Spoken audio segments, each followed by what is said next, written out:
What's going on with it, y'all? Y'all already know who it is. You don't have to guess. You should already know. It's Guess Who the Rapper, a.k.a. the Grand Ambassador, Flash Dynasty, here to lace your brain with some of the incredible and glorious game once again, man. And I'm acting in the capacity of the Watchman.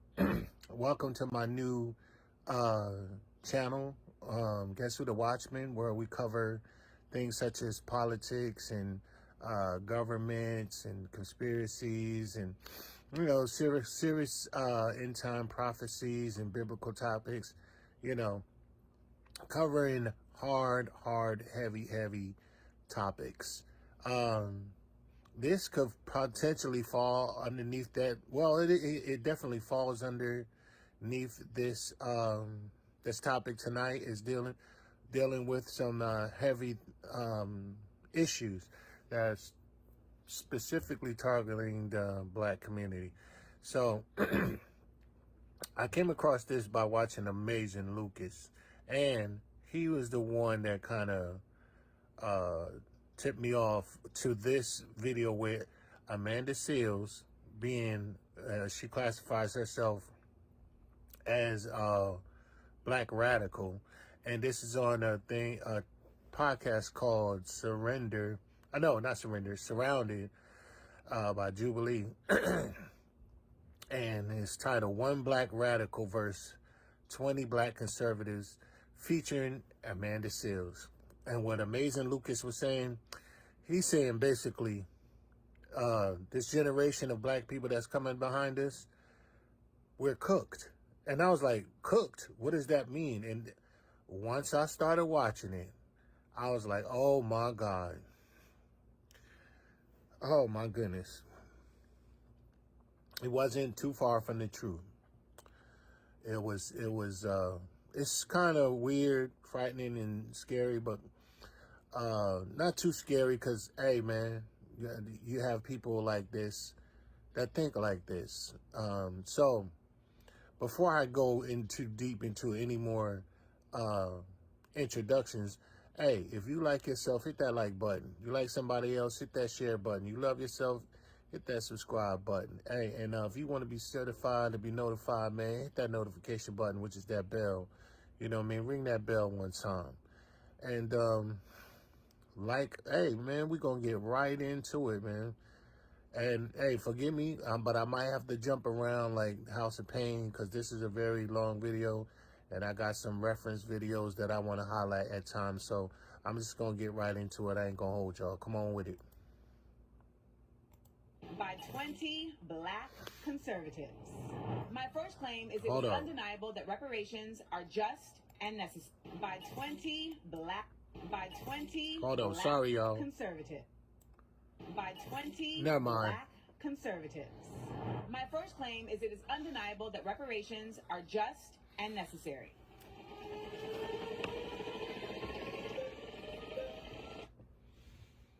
See that guy standing while everyone else is kneeling? That's Jonathan Isaac.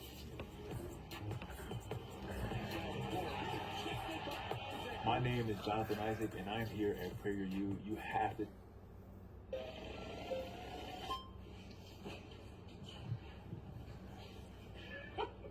All right, reparations, fair, necessary. My question would be, who's going to get it? Why would they get it? And how long are we going to sit here focusing on trying to get reparations? It's been how many years since slavery? 150 years, 1865? Whenever there's a real thing that this country wants to do, they do it. Stop Asian hate. Okay, there's a problem with the Asian hate. Let's draft a bill, sign it, and it's done. Anything needs to be done is done. With us, it's a carrot they dangle in front of us that they don't really want to do. And it's not going to help. We need education. Oh, it's not going to help? No, it's not. We need education. Getting a check from the government is not going to do that.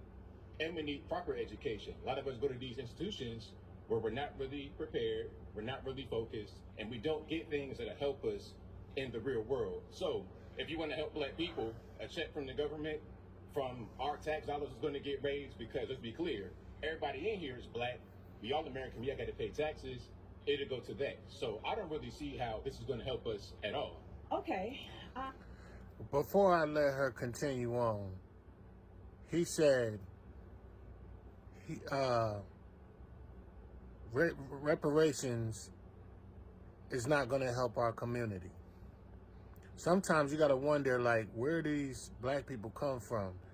And instead of that, he said, on top of that, he said, it's a carrot that they're dangling in front of us. They're never going to give it to us. And then on top of that, he says that instead of instead of getting reparations, we need education. Okay, let me handle that real quick. With the education. I just want to chime in, get some other people to chime in. Let's see. This is a brother named OG TV 45. And right? OG TV 45, right? I want y'all to listen to what he says about education. Let's see. Is this the one? Yeah, this is the one right here. I want my brother to say what he got to say about education. Racism isn't an act, it's a system. So his solution for the racism, this system has hurt people. It has hurt actual people. So the solution is, we're going to take $800 million here, and we're going to take $1 billion here, and we're going to put it back into the system, as opposed to giving it to the people who were hurt by the system, who were affected by the system. See, you think that went over our head, that all you're doing is taking the money and putting it back into the system. Now, if you want any of that, you have to work through the system, which is racist already. We got to sing and dance how they say sing and dance to qualify for that money, right? And that's just for education, indoctrination, and business loans. What if a man said he wanted to get an acre of land and a trailer and go out in the country and just hunt and fish and stay the hell away from everybody? Isn't this the land of the free?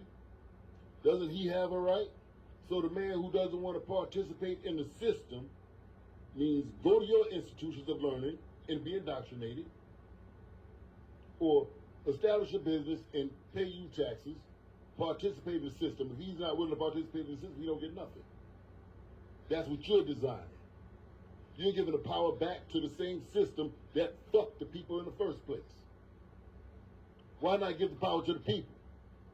Why not give the money to the people to do as they choose? To buy their own land and do what they want to do? Why must you make their decisions? Now, y'all money is going to go to school or starting a business. That's not your decision to make. If a nigga want to buy a helicopter with his money, a nigga got a right to buy a helicopter with his money. Why must you allocate the funds?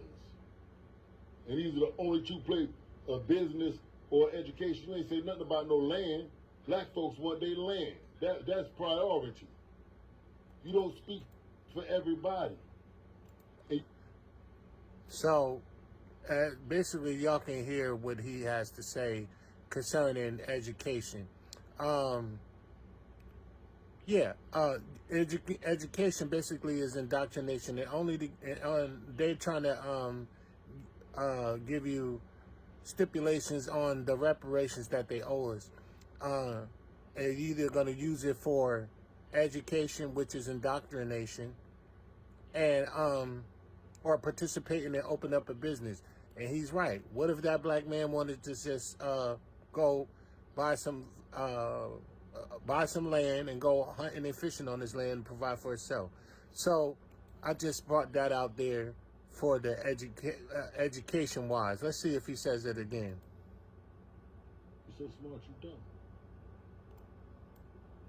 Education does not always equate to intelligence. You just do a good job of memorizing and repeating. Hold on. To intelligence. Wait. You just do it. The Bloods and the Crips, or the Hoodoos and the Tootsies. You're so smart, you dumb. Education does not always equate to intelligence. You just do a good job of memorizing and repeating, but not thinking. Did y'all hear that? Education doesn't always equate to intelligence. You just got a good job at memorizing and repeating. Come on, let's go back. Well, first I'll start with it will help on even just a moral level. The reality is that the United States has become very comfortable with the fact that it does not consider black people equal, and it shows that in many ways that I'm sure we will discuss over the course of today. But ultimately, there has not been a committed, concerted effort to shifting the mindset around the use of black people as a labor force in this nation back when it was slavery, now in the use of slavery as slave labor in prisons. So on a basic cultural level, reparations are an act of repair. They are an effort to say, our bad, we see you now. We have seen that done with Japanese folks who were put in internment camps. We have seen that done with Jewish folks. We have seen that done even in the case of slave owners who received reparations. When it comes to the use of tax dollars to pay reparations, and this is going to come up a lot today, it's a matter of values, right? For me, my value system circulates around the fact that I think that as a community, we should all be engaged in repair for our community. So I don't think there should be any problem with there being tax dollars spent at repairing consistent efforts that have been made to impede black people. So the reparations you're talking about are not just related to slavery. There's reparations that have been discussed all over this nation in different communities as it relates to particular massacres, as it relates to redlining and the impediment of black people to earn wealth by having property. There's been impediments in various ways that can be repaired. And I want to also just add, there's reparations that are considered a cash payment from a government. There's also the version of reparations that shows up in how funds are applicated to specific groups of people. So there's multiple ways in which what you're stating cannot happen could very well happen. Okay, now as far as the money going towards certain things is going to help us, let's look at Baltimore Public Schools.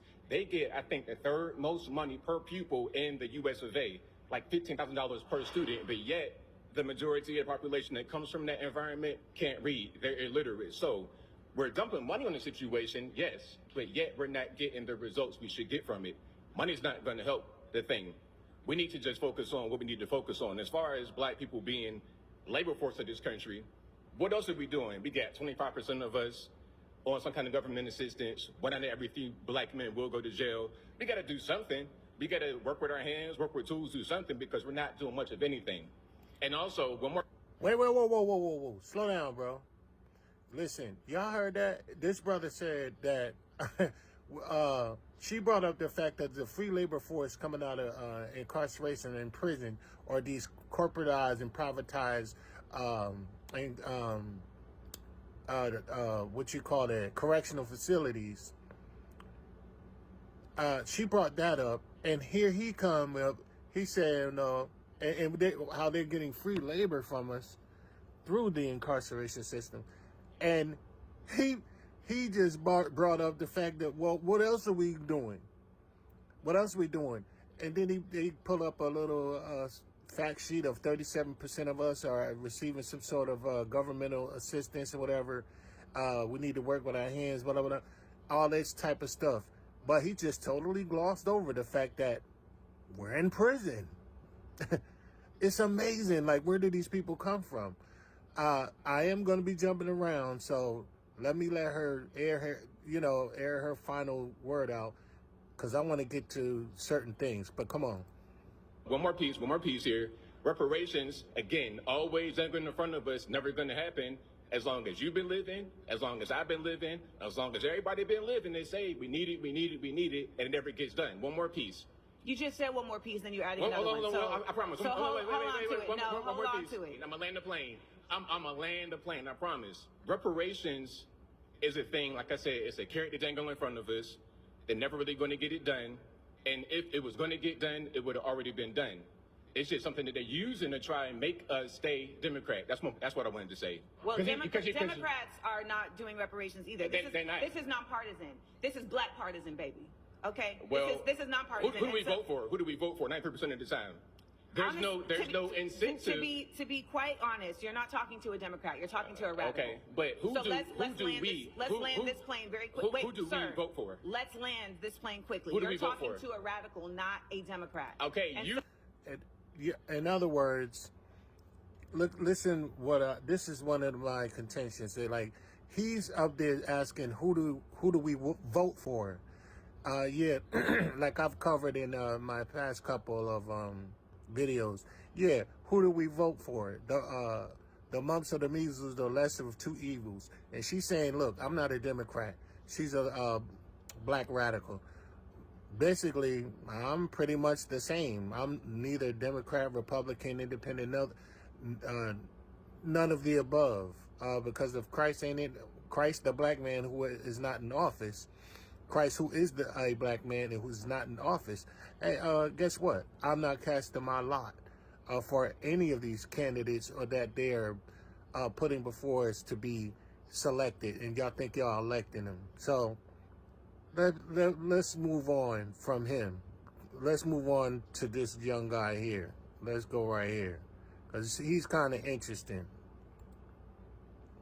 Nuclear? Matt Nuclear, yes. Matt Nuclear, give me a better handshake on that. Let's do it. I All right. appreciate having this conversation with a beautiful black woman like yourself. This is nice, beautiful arena here. I disagree that reparations are necessary. I think the most important thing that's necessary right now for the black community would be the stopping of violence, especially black-on-black violence.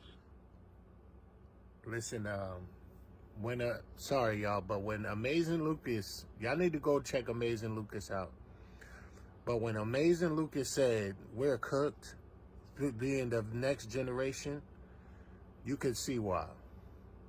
This brother, he looks softer than Dr. Cotton.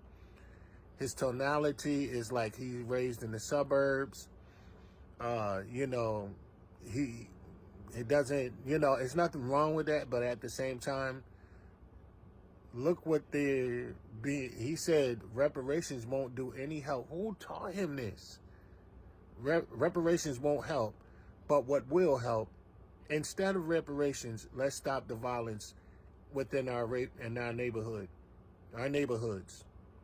When that's part of the problem, brother. That's one of the main problems, being stripped from the finances and being impeded, just like she's saying, on every level.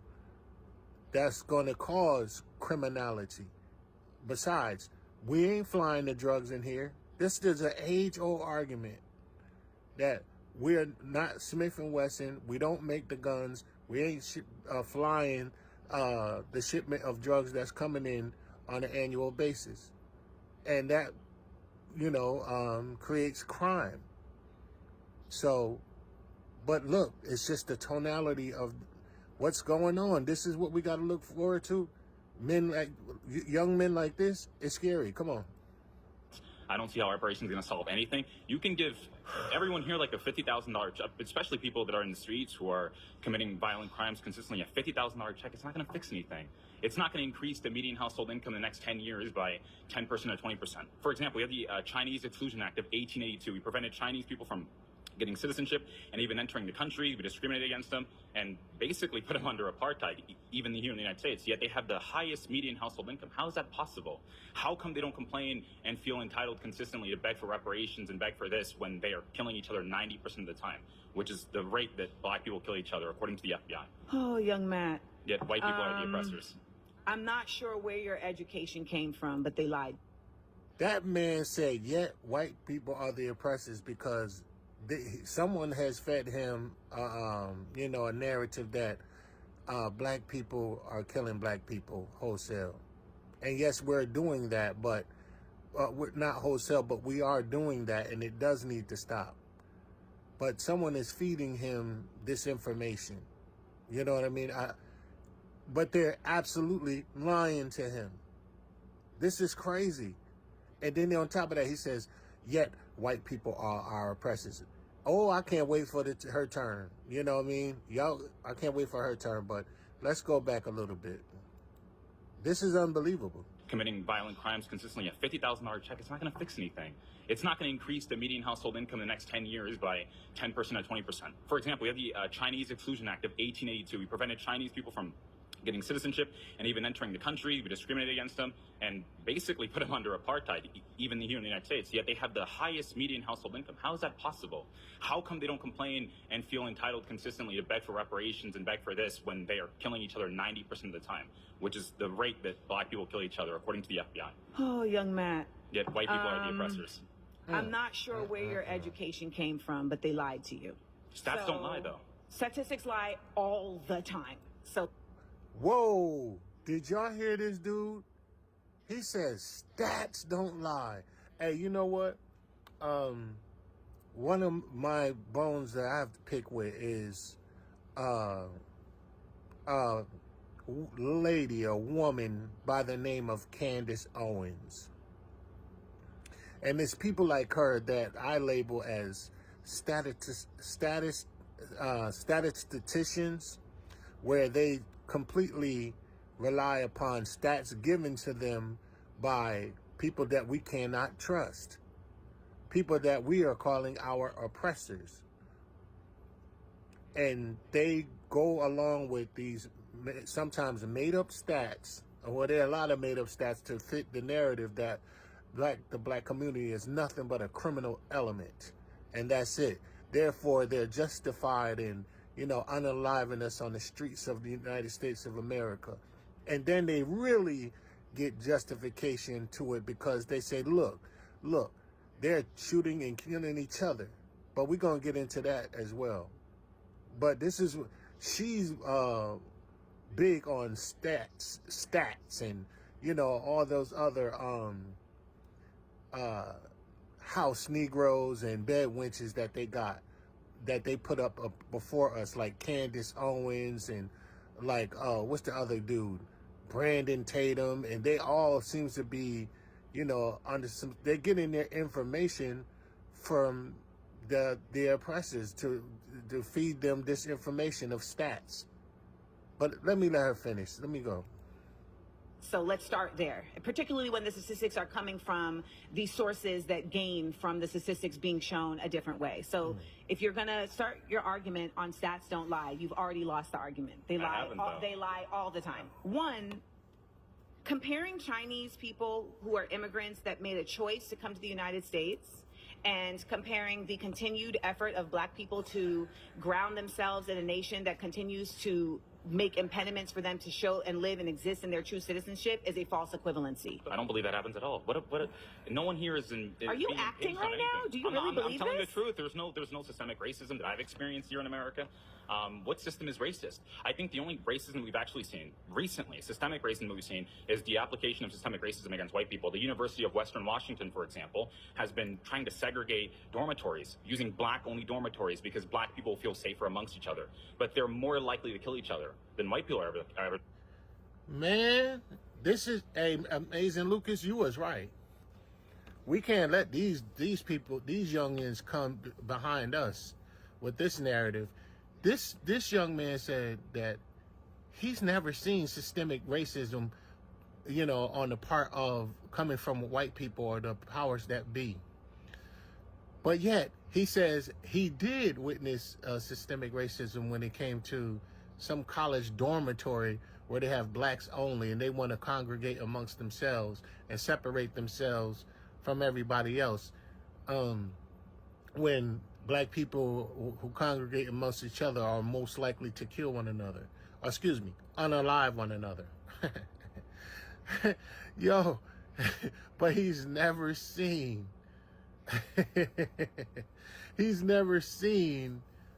systemic racism from white people. You can't make this up. This brother looks like, remember that dude from the Boondocks? I forgot his name. You know what I mean? The one that said, make the music with them outfits. Him. He looked like Barack Obama. So this is young Obama right here, man. Come on. I already killed him. That's just the truth. You have King Von rapping about killing other black men. Why should I think that the white man is the oppressor? No, he didn't. He didn't just bring up King Von. Oh my God, dude. Yo. I gotta hurry up, man. For the sake of time, I gotta let him slide a little bit with that. Come on. When black men are more likely to kill me. Oh my God, this is scary.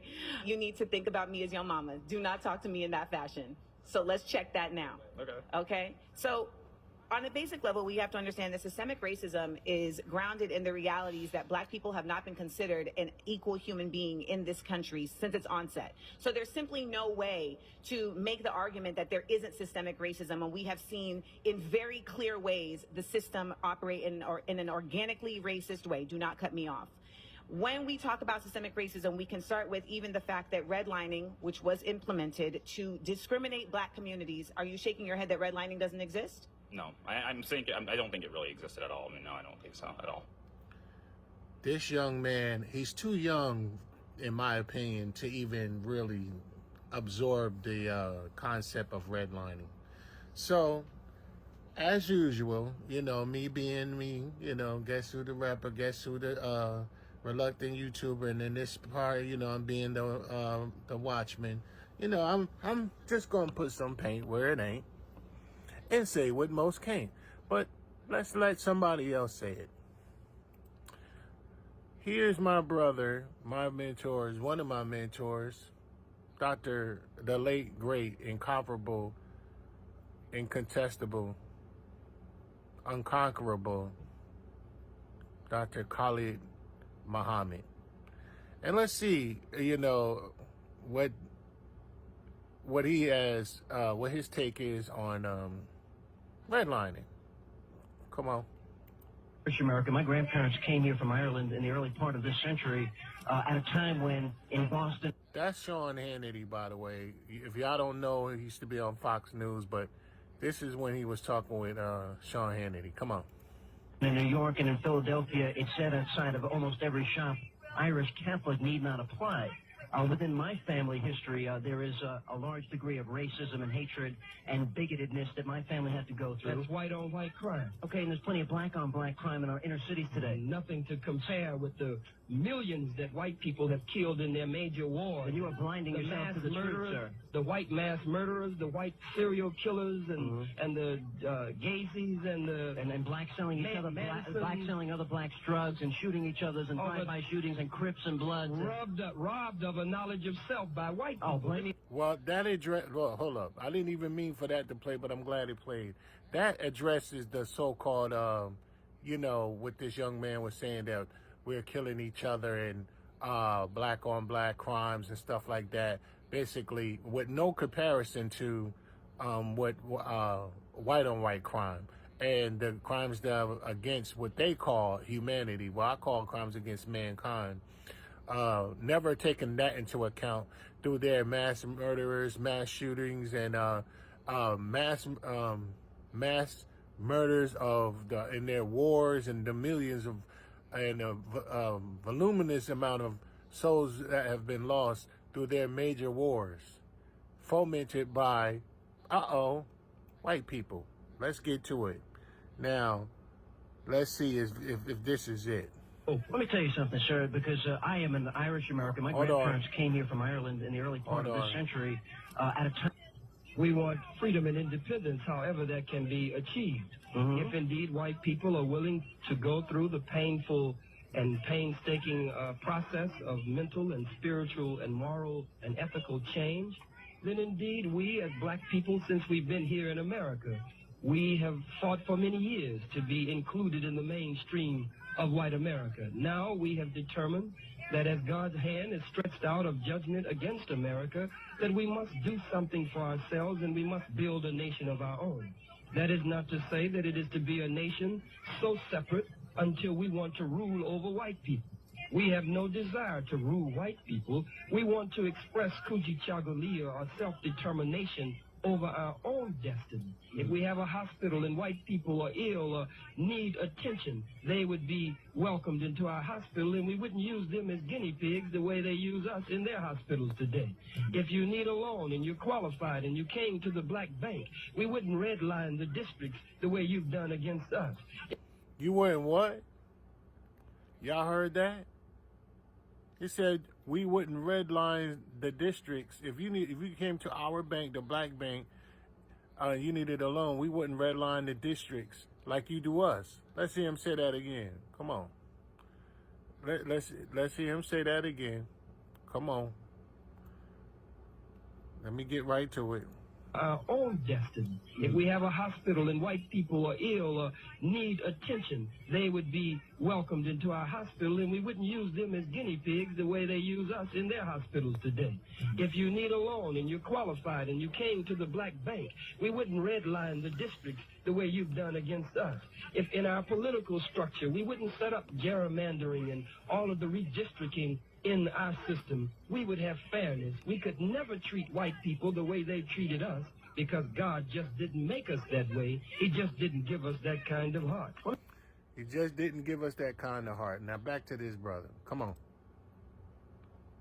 So it does exist, and stating that it doesn't exist doesn't make it no longer exist. Redlining absolutely exists. It is not something that's being made up. It's an empirical fact, and there are realities that exist because of redlining. We know that school systems are related to the way that property taxes are affecting the school systems. If a school system is not getting the same property value as the property taxes allow it, then it's not going to have the same efficacy at allowing for students to be able to get what they deserve. When we talk about systemic racism, we have to acknowledge that these private prisons are literally built based on the test scores of school students in 3rd grade. So if you are literally building prisons with the onset of, okay, if these people are not reaching a certain reading level, then we know that they're going to go down a prison industrial pipeline where we can use their free labor, then how is that not systemic? And if you want to stop them from entering prisons. how are you going to stop people from entering prisons if your goal is to get them into prison? Sure. Their goal is, brother, first of all, you're too young, you're too wet behind the ears, and it's frightening that you even have this concept of life. It really is. It's kind of scary. But brother, he said just stop them from going into prison. Brother, she just laid out that this is a prison pipeline that they created. When they're privatizing prisons, they have to, make sure they're occupied. So they're passing what you call law. They call laws. I call corporate policies, and policies to, criminalize this particular element of society, namely black people. What do you mean? How to stop them from going to prison? Me, I'm just going to chalk him up as being too young. And in a minute, I'm about to move on, and I'm about to really hyper speed into this. Come on. Sure, make them try to be more like Ben Carson than be like King Von. That's very... Man, this brother said make them be more like Ben Carson than King Von. Lord have mercy. But he need to take his own hand and slap his own face. Come on. Very simple. So how does King Von happen? How does King Von happen? King Von reparations. Actually, no, let me land the plane. We're talking about reparations, and what you're doing is actually just trying to get this conversation off the facts. And the fact is, reparations are just and necessary because on a basic level, black people built this country, and the country continues to thrive off of the labor that black people put into this country. And it would behoove you, young man, to really understand the way that your ancestors put blood, sweat, and tears into this nation that is still living off of those blood, sweat, and tears. And let me also add, there are reparations and then there is remunerations. Do you know the difference? Yes, but can I finish one point that I wanted to say? Question. Ben Carson's cousins were killed at a very young... I'm so sorry. You've been voted out by the majority. Okay. Please return to your seat. Yeah. Get him up out of here. Let's go. This brother, I kind of don't want to cover, but I really don't, because look, it's already 33 minutes, and I'm not trying to be here all night, but good Lord, this is so good. I'm going to have to, let me let him go. Let me, because I'm gonna go ahead and do it. I'm gonna go ahead and do it. But I'm gonna hyper speed through some of these people, man. I mean, come on. Voted out by the majority. Okay. Please return to your seat. I hope some of y'all are acting. I really do. We in LA, and I hope some people in here are acting.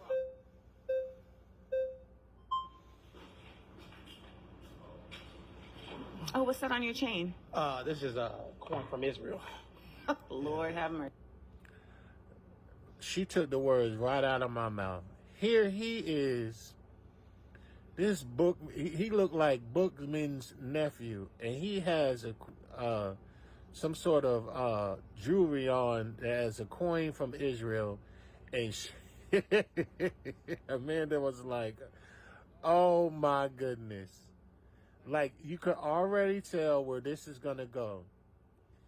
Y'all already know what I stand on. I stand on that black people, the Negroes of North, Central, South, Southern America, and all across the Caribbean islands, and the people of the diaspora that's been, scattered by to the four corners of the earth by means of slave ships, are the descendants of the 12 tribes of Israel. And y'all also know my stance on the people that are over there in the land of Israel, purporting to be and saying that they're Jews. They really are not, but they are part of the SOS band. And y'all spell out SOS, and y'all know what that means. The synagogue, you know what I'm saying? So Revelation 2:9 and Revelation 3:9, right? Rev 2:9, Rev 3:9 people. This dude got a Bookman's nephew, Bookman Jr., comes in with a coin from Israel on his person or on his neck or whatever, some sort of jewelry. And Amanda's like, oh my God, come on. We in LA, and I hope some people in here are acting.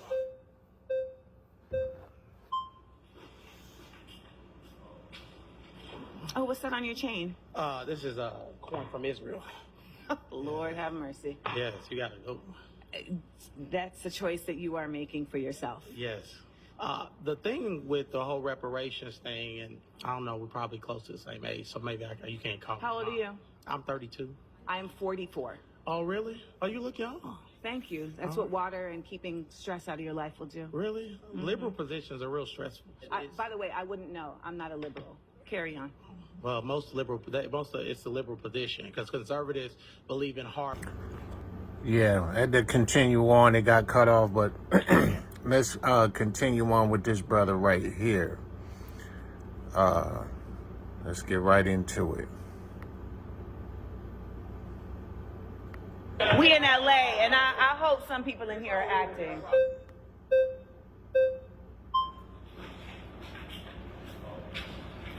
Oh, what's that on your chain? This is a coin from Israel. Lord have mercy. Yes, you gotta go. That's a choice that you are making for yourself. Yes. The thing with the whole reparations thing, and I don't know, we're probably close to the same age, so maybe you can't call me. How old are you? I'm 32. I'm 44. Oh, really? Oh, you look young. Thank you. That's what water and keeping stress out of your life will do. Really? Mm-hmm. Liberal positions are real stressful. By the way, I wouldn't know. I'm not a liberal. Carry on. Right then and there, he assumed that she was a liberal. Right then and there. I believe I watched something earlier where this brother, did a separate video on his reaction after, him being on this platform, the Jubilee platform. And he basically was saying how rude and loud she was. But look what he did. He came in, talking about, assuming that she was a liberal, that ain't all together cool, but let's go. Carry on. Well, it's the liberal position, because conservatives believe in hard work. We believe in going to work and working for what you got, not asking for handouts from people who never had slaves. Some of the people that you're asking for money from never had slaves. And let's talk about the fact there were also black people that had slaves.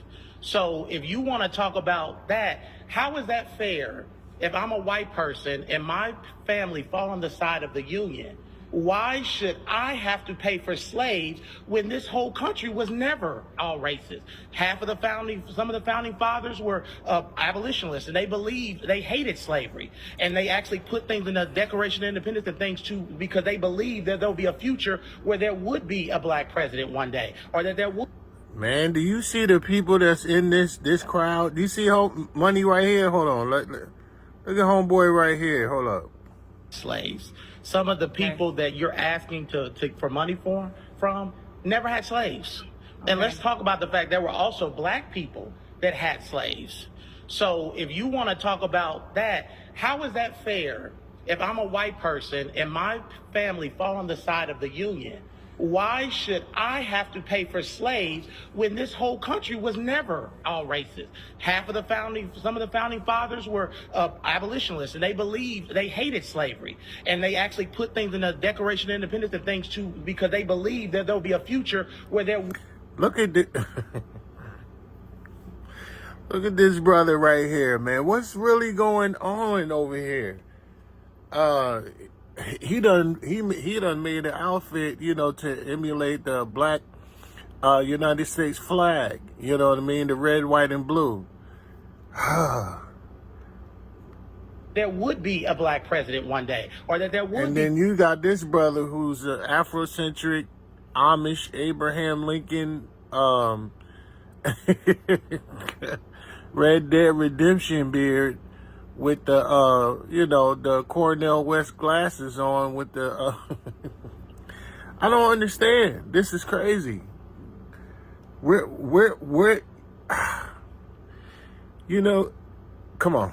Would be people in leadership that were black. There was people in the North who helped with the Underground Railroad and fought with the Union. So why is that fair for people who never had slaves, who fought against slavery, to have to pay for people that had slaves? Great question, brother. Let me try to answer that. This is what people consider white privilege is all about. You're saying for the handful or the few that didn't participate in slavery, but a lot of them sat back and watched. Some of them may have participated in helping us to remain free, but a lot of them was taught to treat us in a like manner and watch and be a standby, and where their silence meant they were complicit in it. And let's get some scripture on that. Like, let me just get that real quick. Maybe it'll come up the way that I want it to come up. Let's see. Isaiah. Let's see. No, we don't want that one, but we want this one. No, I know it won't show the whole thing, but this is Isaiah, the 14th chapter, right? So let's scroll on down to the 21st verse, right? And it says,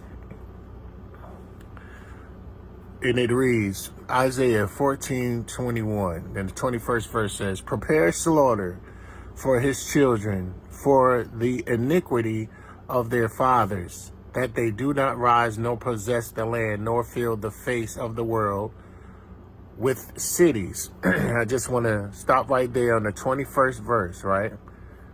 Let me highlight it for y'all.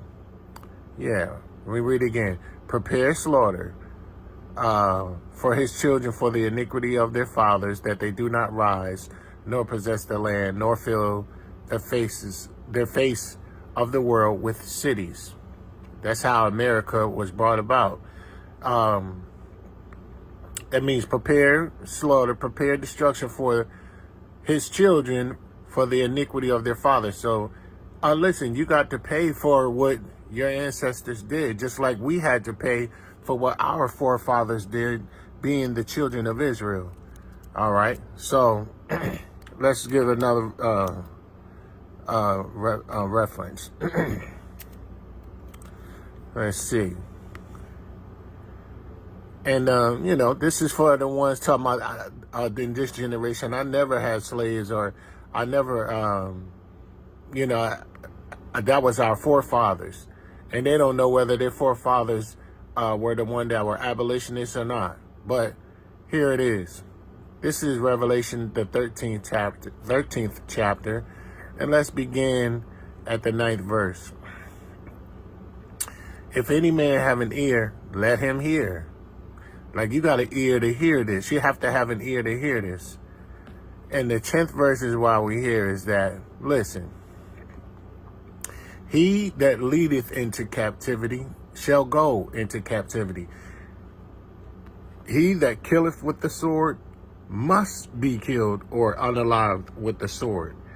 Here is the patience and the faith of the saints. So the patience and the faith of the saints is to remember that these people that led you into captivity, they shall go into captivity. They that unalive you with the sword, they must be killed with the sword. So what that answers this question is saying, how is it fair that the people that are the beneficiaries of what their forefathers have done and to enjoy and be deliciously wealthy or comfortable in this country due to the slaughter of their iniquities of their forefathers, yeah, they have to pay for that.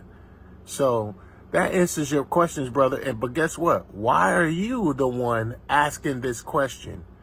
Why are you being utilized as the black face to answer this question? It's more, it seems like you have the talking points of what you would call a far right, white supremacist, conservative, Republican, white man. But here it is. This is a young black man who believes he's African American with these talking points. Come on. One, from my understanding, you are more interested in preserving the fairness of those who didn't have slaves than the fairness of those who are the descendants of slaves. Great observation of what he was basically, pointing out. Never mind the victims of the said slavery. You're sympathizing, or excuse me, empathizing with those who potentially may not have had slaves and may have been abolitionists of slavery. Brother, it's scary. These are the young men that's coming behind us. Come on. That is priority to you than finding a fair way to accommodate those who have been the descendant of slaves. Well, our ancestors wasn't asking for handouts. They were asking for equal opportunity. And we have equal opportunity in this country. We had a black president, just in case you didn't know. This man said, you can't make this up. This man said they weren't, our forefathers weren't asking for handouts. He's looking at reparations as if it's a handout. And then on top of that, he says that black people just got a black president. In case she didn't know. Brother, in case you didn't know, Barack Obama is not a first black president. He wasn't a black president. See, this goes down to identity politics and how they was trying to push Kamala Harris up there as one getting ready to be the first black female president. They pushed that with Barack Hussein Obama, who is not black at all. What he's suspected to be is a Hamite. We are Shemites. And just because they're both melanated people doesn't mean that they're the same. And even if he is a Shemite, what kind of Shemite is he? He's from Nigeria. You know, they have Nigeria, you have Edomites over there, and you have Ishmaelites, all kind of mixtures over there. So we don't really know what he is, but he is not. But one thing for sure, two things for certain, is that he did not grow up in the black experience. That is for sure. First of all, he's not even supposed to be president of the United States because he wasn't born here. They put him here to be that. So this is the reason. And besides, where is the black man's land? What do you mean equal opportunity? How you going to be equal when the white man owns all the factories, all the industry, all the science, technology, you know what I mean, engineering, and they are all the companies. They have their own flag. You don't have your own flag. You don't have your own land. You don't have your own industry. You don't have your own economy. So how can you be equal? This is that mentality of a Sambo or a house Negro. Come on. We had a black president and we had a black vice president. I mean, I think she was black. They said she was black. I don't know. He thinks she's black. They say she's black. Hey, it's the same thing with Mr. Obama, brother. Hey, come on, man. Nah. So we had a black president, and you know who voted for that black man? White people, because you can't win a popular election in this country without white people. So Barack Obama is the product of white people. So let's get off this thing where, oh, America is so racist. What's making America so racist is people that continue to talk about racism and continue to focus on racism instead of focusing on unity and bringing our country forward. People that are having... Man, you got that young man in the background that looks like Obama shaking his head. I wonder if that dude in the background, the young guy, is from this country. Come on. These liberal mindset are infecting our communities, black people, and making us victims and not victors. I refuse to embrace a victim mentality because that's not what our grandparents and Harriet Tubman and those people fought for. They fought. Man, I hate to keep stopping it like this, y'all, but that's the one thing that these people that have these blended messages, these Uncle Tom, not Uncle Tom, because I heard Uncle Tom was a good guy. But these, I don't even know what to call them. Tap dancing, buck dancing, boot licking. You know what I mean? The way Khalid Abdul-Muhammad described them in King College when he was talking about Jesse Jackson. But they use to shoot down our rights to talk about reparations by calling it victimhood.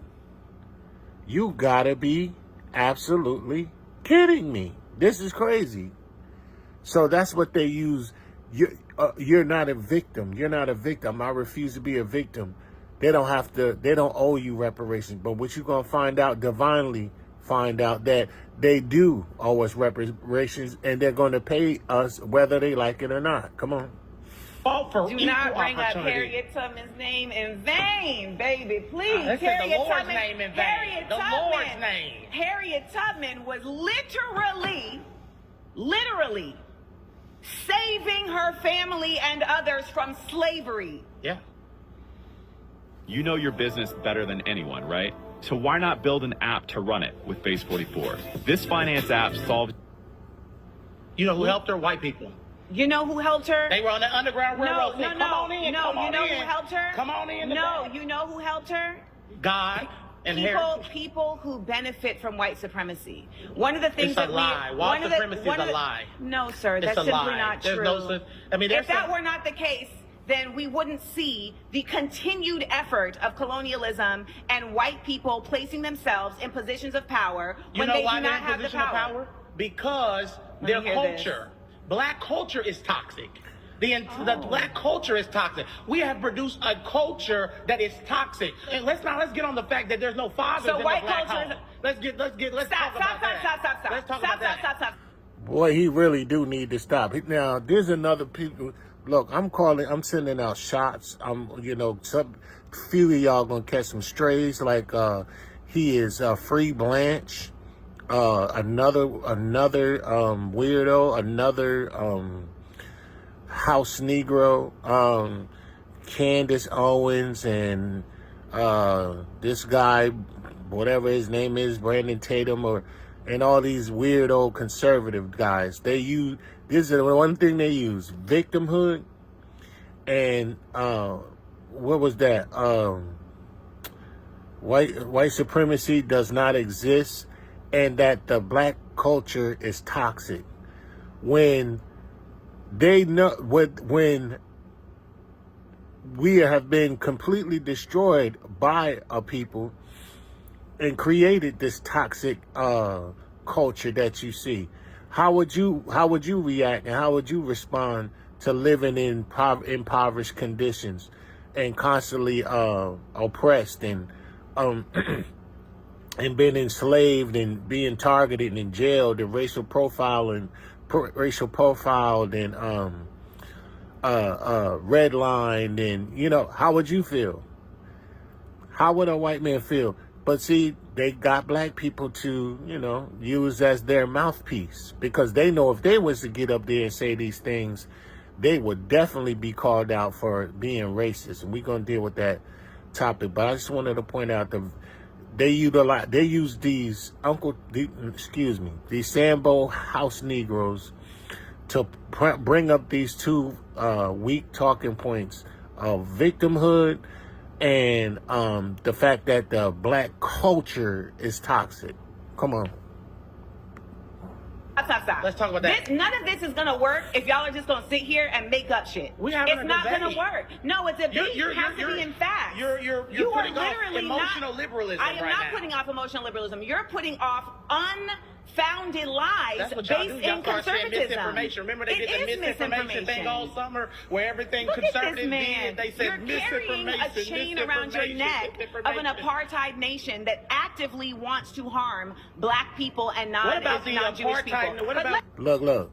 She just busted his head to the white meat while you're wearing a chain of Israel, who is an apartheid nation over there, completely annihilating the Palestinians and the people of color and even our people, while purporting to be us as the real Jews, as the real people from the tribe of Judah. Here he's from the tribe of Judah, and he's wearing their necklace, the charm on their necklace, and he's promoting them above his own people. Like, this is absolutely insane. It's crazy. Come on.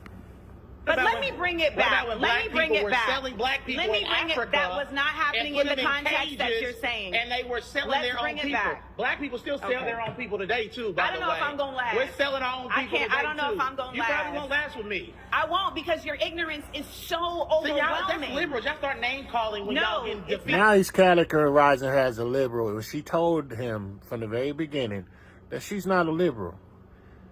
She's what she classified herself as, a black radical. But he keeps calling her a liberal, because he believes that they designed him and educated him to debate and debunk liberals. So he's representing the conservative side, really, you know, a white, far right, white supremacist, conservative wolf side. So, and he keeps confronting that by calling her a liberal. Come on. Not name calling. You won't have an argument because you keep cutting me off. Oh, well, that's fine if they don't let me cut. I made my point. You didn't make your point. I made my point. You haven't made your point. And let me just tell you. This man is sweet. He sound like Medea, but look like Mr. Brown, a young Mr. Brown. He sound like Medea, but he looks like a young Mr. Brown. Come on. About your point. You started off saying, we believe in hard work. Yeah. And we believe in being compensated. Reparations is not, though. Reparations is not hard work. It's stealing. It's Robin Hood. You said you believe in hard work. Yes. And you believe in being compensated for hard work. Yes. Were slaves compensated for their work? They weren't compensated for their work. But why should people who are sitting at home playing video games, smoking marijuana, Are you sitting at home playing a video game? Are you sitting at home playing a video game? The people that they're wanting Am I reparations sitting at home playing a video game? No. The people And they I don't want know reparations I don't for. know who these people are that you're talking about, because the majority of the black community is not sitting at home playing video games. The majority of the black Where are community you is getting doing a lot that of statistic? things. Where are you A lot getting of that things is not statistic? right. Pause. You've been voted out by the majority. Please return. Please get him out of here. Now, it's cool that we get to find out the truth of these characters. But yeah, brother, your time is up. Amazing Lucas, brother, you may be right. We're cooked. Because look, if these are the people that are in these conservative mind states thinking like this, we are in trouble. Come on. Please return to your seat. I knew I was going to be surrounded by ignorance, but damn, let's go.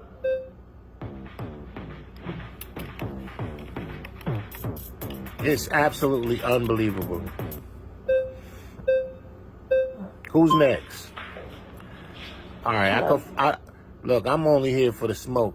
She kind of agreed with him, and I'm gonna be, going hyperspeed. So let's just get right to the smoke. Come on with it. My next claim is that black on black crime is a result of underinvestment and over-policing.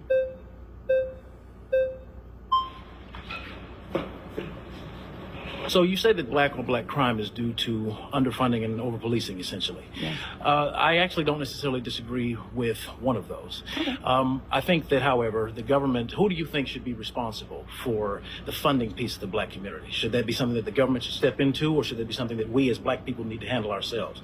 Dr. Jordan Peterson and even Thomas Sowell and several others have stated one thing, that poverty and crime, there's a positive correlation. There's also a positive correlation in the black community of absentee fatherism being one of the root causes leading into criminality. Black males that grew up without a father are 10 times more likely to engage in criminal activity. And so I think one of the... Can I put a pin right there and ask you a question? Ask me whatever you like. What is the root cause of there being less fathers present? Bad decision-making on the part of the fathers. We live in a patriarchal system. Like it or not, men have dominated the socioeconomic, economic, and political power of this country and the world since our existence. So... What men, sir? He said what men has dominated this economical social system? What man has done this? Can you put a ethnicity on him? He referenced a gentleman by the name of Dr. Jordan Peterson and Thomas Sowell. We're gonna get into Mr. Thomas Sowell because we're gonna really have to take a pause for the cause when I unpack Thomas Sowell and find out who this brother is and what he stand on. Come on.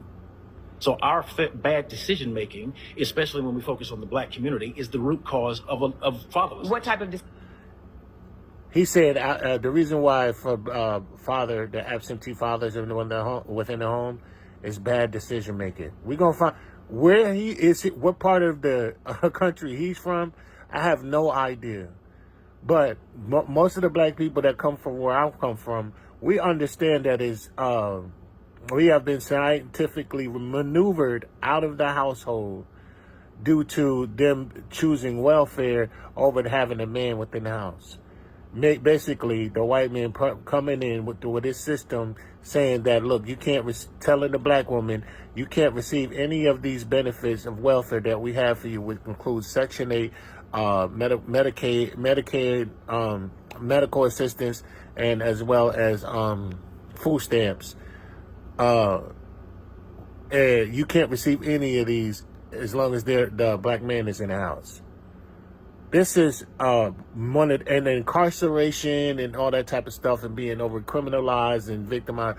This is the reason why there's absenteeism.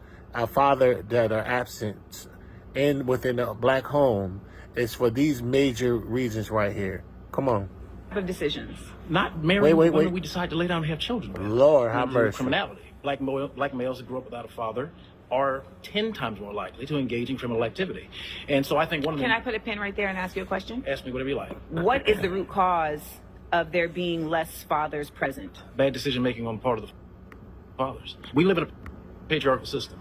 Like it or not, men have dominated the socioeconomic, economic, and political power of this country and the world since our existence. So our bad decision making, especially when we focus on the black community, is the root cause of fatherlessness. What type of decisions? Not marrying the women we decide to lay down and have children with. Not being careful with the seeds that we plant in women. No woman can get pregnant without a man planting his seed inside of her. So Excuse me, sir. When they are to receive welfare and Medicaid and Section 8, they usually have children, and that's the reason why they qualify for them. They're the reason why those black women qualify for these services, my brother, is because they have children. But guess what? They're not allowed to have their man. What part of the country has this brother brought up? Is he from the suburbs? Is he half white, or what's going on with him? I don't know. Come on. Therefore, so it's marriage. Well, that's a part of it. Marriage is a part of it. Okay. But the true piece that I'm looking at is connectedness between familial units. The black community was at its economically strongest while being at its poorest during the segregation era. Prior to 1968, Dr. Martin Luther King in his last speech said that we have an annual income of more than $30 billion a year, which is more than all of the exports of Canada and more than all of the exports of the United States and more than the national budget of Canada. That was when we were economically at our poorest. Yet 85% of our black children were growing up with a father in the home. There was less black on black crime. There was less disenfranchised. Why was there less black on black crime? Because we needed to live together. We had to stick by each other. We had to stick What by was each there other. also less of? I'm not sure where you're leading. That's a leading question. I don't like those. You don't like this? I don't like leading questions. No. I like direct stuff. So essentially, when we were living in our own communities, we were also policing our own communities. So we were not being used as statistics in the same way to determine how resources were provided to our own communities. When we were going to the government saying, hey, we deserve because we are supposed to be separate but equal, we weren't saying, hey, we want to be with y'all. We were essentially saying, we want what you are stating we deserve. And that is what all of the efforts of the civil rights movement has been. It's literally just been to say, you said when we got out of the Civil War that we would be considered citizens. And all citizens should be getting equal access to these things. However, you are actively allowing the Klan to harm us. You are actively allowing... Who's killed more black people, the Klan or us? Great question, brother. Great question. Let me ask my brother. Did I get rid of him prematurely? Yeah, I did. I got rid of him prematurely. But hey, man, we can bring him right on back. Let's bring him right on back. Great question, though, my brother. Very great question. Very great question. I don't know why that pops up every time. I don't want to see her. I'm in total disagreement with her. To the 12th power. But or is it this one? Maybe it's this one. What did my brother say? Let's see if my brother covered this right here. Let's see. Let me see. And now you're saying we're not African Americans, we're Black Americans. Hold on. Is the corrupt leader who changed our name to Wakandans. Hold on. African Americans. Let's see if this is it. I know this is random, but who do you think unalived each other more? The Bloods and the Crips or the Hoodoos and the Tutsis? Look, that was a good one. That's a good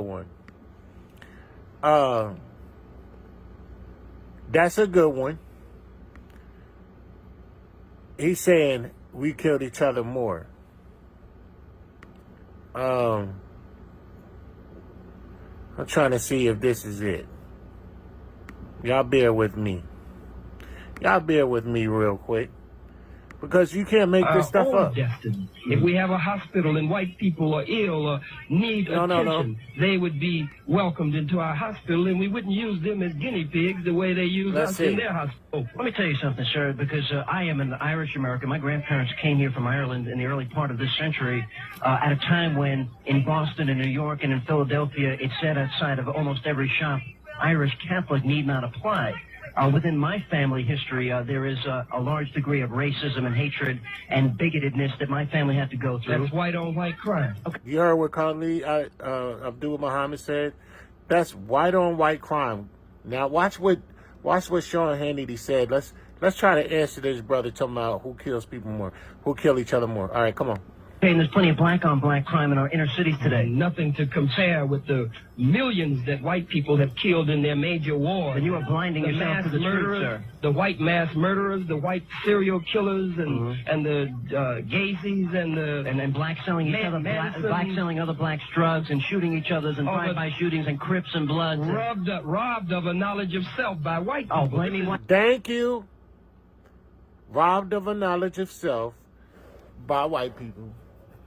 Because our self-knowledge has been robbed with God the Most High and His loving and care and tender heart and compassion for us has returned us to our nationality, our identity, and heritage as being the children of Israel, and particularly from the tribe of Judah, meaning the real Jews. Whoa.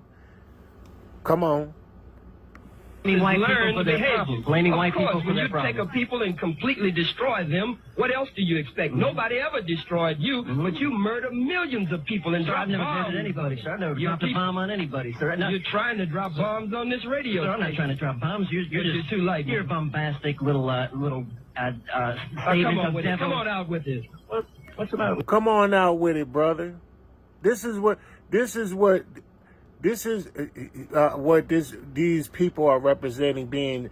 They're really the modern day Sean Hannity's of this time when Khalid Muhammad had this conversation. But for the sake of time, let's go back.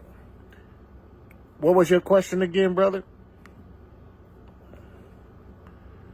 And all citizens should be getting equal access to these things. However, you are actively allowing the Klan to harm us. You are actively allowing... Who's killed more black people, the Klan or us? I would like to continue my statement. I let you speak uninterrupted. You did. When we talk about this concept of who is harming us, we are really making a false claim when it comes to black on black crime, as if there isn't white on white crime. There's also this unnecessary effort to try and pathologize black on black crime in a way that you don't try to pathologize white on white crime. There are white people killing each other every single day. Now, they may be on jet skis in the pictures after they shoot up their whole family, but nonetheless, there are white people killing each other every single day. Now, much of the reason why you may see more numbers in terms of black on black crime are for two reasons. One, the statistics be lying all the time. We have seen this. Numbers? Okay, when you we say have that, seen no, this no, in a real way. but I have a So in question. New No, Jersey. when you say, So when in you New say Jersey. that, what numbers can be trusted? Because with the previous speaker, you I'm said about to statistics all tell the you time. right now. Okay. She about to tell you, brother. Calm down, because I know just like Free Blanche or Blanchard that be on Instagram talking about the black man is weak. I know like Candace Owens and all these other weirdos, you know what I mean, these goofies, Nick Fuentes and these Dr. Jordan Petersons and we're going to get into his so-called book man that he mentioned earlier, Jordan Peterson and Thomas Sowell. These individuals sticks with stats all the time that could be definitely manipulated to make us look like we're committing the most crime in America, when they be manipulating and lying, utilizing stats. There's these statisticians that I like to call them. Instead of facts. It's facts over stats, buddy. Okay, so your sources can You be can't trusted. such number. No, I'm literally about to give you an example of numbers not being able to be trusted. Okay, talk Bust his head to the white meat. Come on. to me. That's what I was doing. I'm listening. Okay, then listen. Oh, my ears open. So listen, in New Jersey, they had a statistic that was created by the police department that said, look at how many black people are committing crimes. Look at how crazy this number is. These black people are so exorbitantly violent. Look at this. And then people went and actually matched the names that they were booking with the faces of the actual people incarcerated. And it was proven that they were lying. So that's one. So that's one instance. That's Hold on, one no, you're example. talking to somebody that works as a police dispatcher when I'm not making content. So here's the thing. I So see. no. You see Well, what the truth is? You're about to. No, he didn't just say he was a police dispatcher. Lord have mercy. Look what he got on the cross and all that. What's that on his jacket? Boy, these people have totally sold out. Come on. See the truth if you just give me a second. Like Trump said, just give me a second. I'm going to do the weave, but give me a minute. Well, here's So what when you all keep doing. You just keep give me- interrupting me when I'm talking, and you don't want to hear the But point the that I'm point going to you're- make. the point that And you're yet you want raising- me to respect your point. And that's not how a debate works. So if you want me to keep getting louder, I will do it. Oh, I can't wait for her turn. Because, I don't know, man. I got that ism with me, and I used to speak with the vernacular of backhand and pimp slapping. I can't wait to get to her. Let me hurry up with him. Because she's real bugged out. Come on. But ultimately, if I show you respect, give me the respect back. I let you talk. I let you make your points. I am countering your points. And my points are just as valid as yours, even though you got a pocket square and a Church of Christ pin on your chest. It's not a Church of Christ. It's Whatever. A cross. It's a cross. Same difference. You got an American flag and you think you know something because you a cop. And ultimately, Not a cop, dispatcher. There's a ultimately it's difference. ACAB all day over here. So let me make that clear. But let me also add to my point. My point is that you can sit here and blame black people on black people all day long and not acknowledge that we are forced into You're coming to interrupt me again. I haven't even said a word. All right, that is flagged, so I'm going to ask you to return to your seat. It's a waste of my time. Y'all just want to be seen. I don't need to be seen.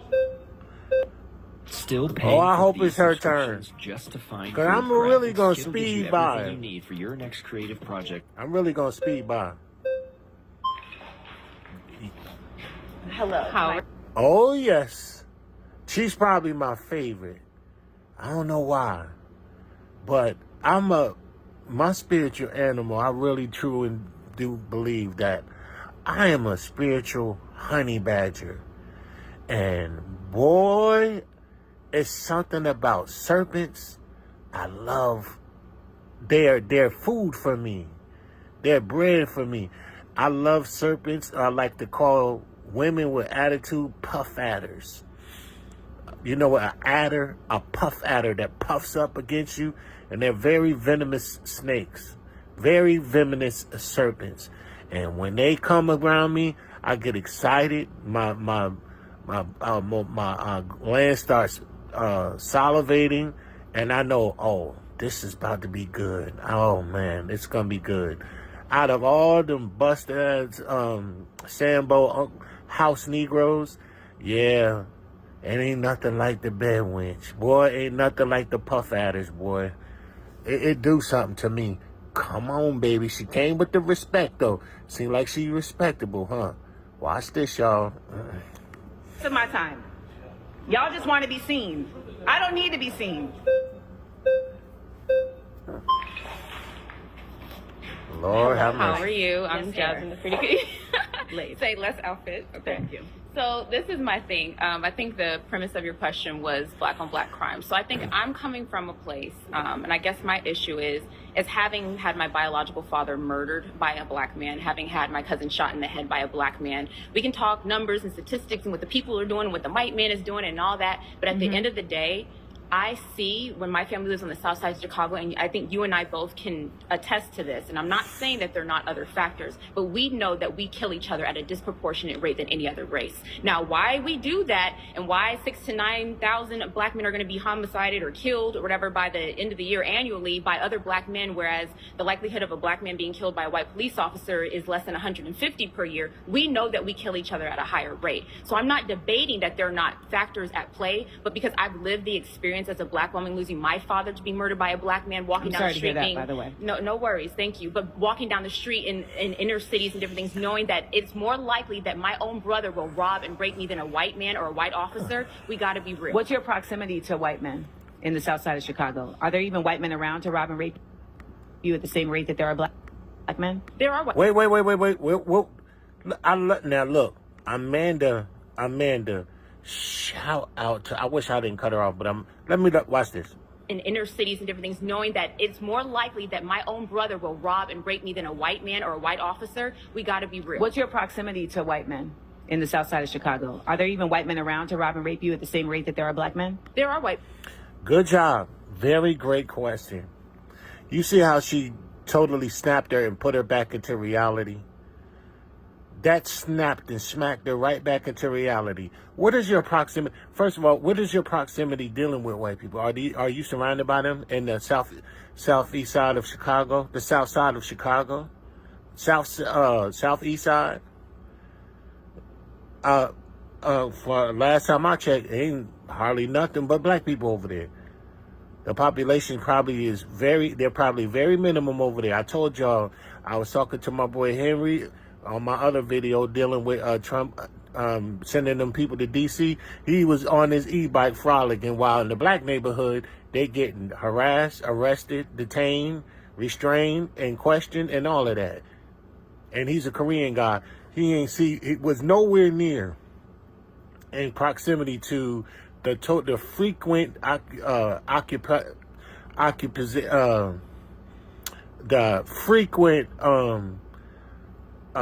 encounters with such people as police officers, and how they highly occupy the black community.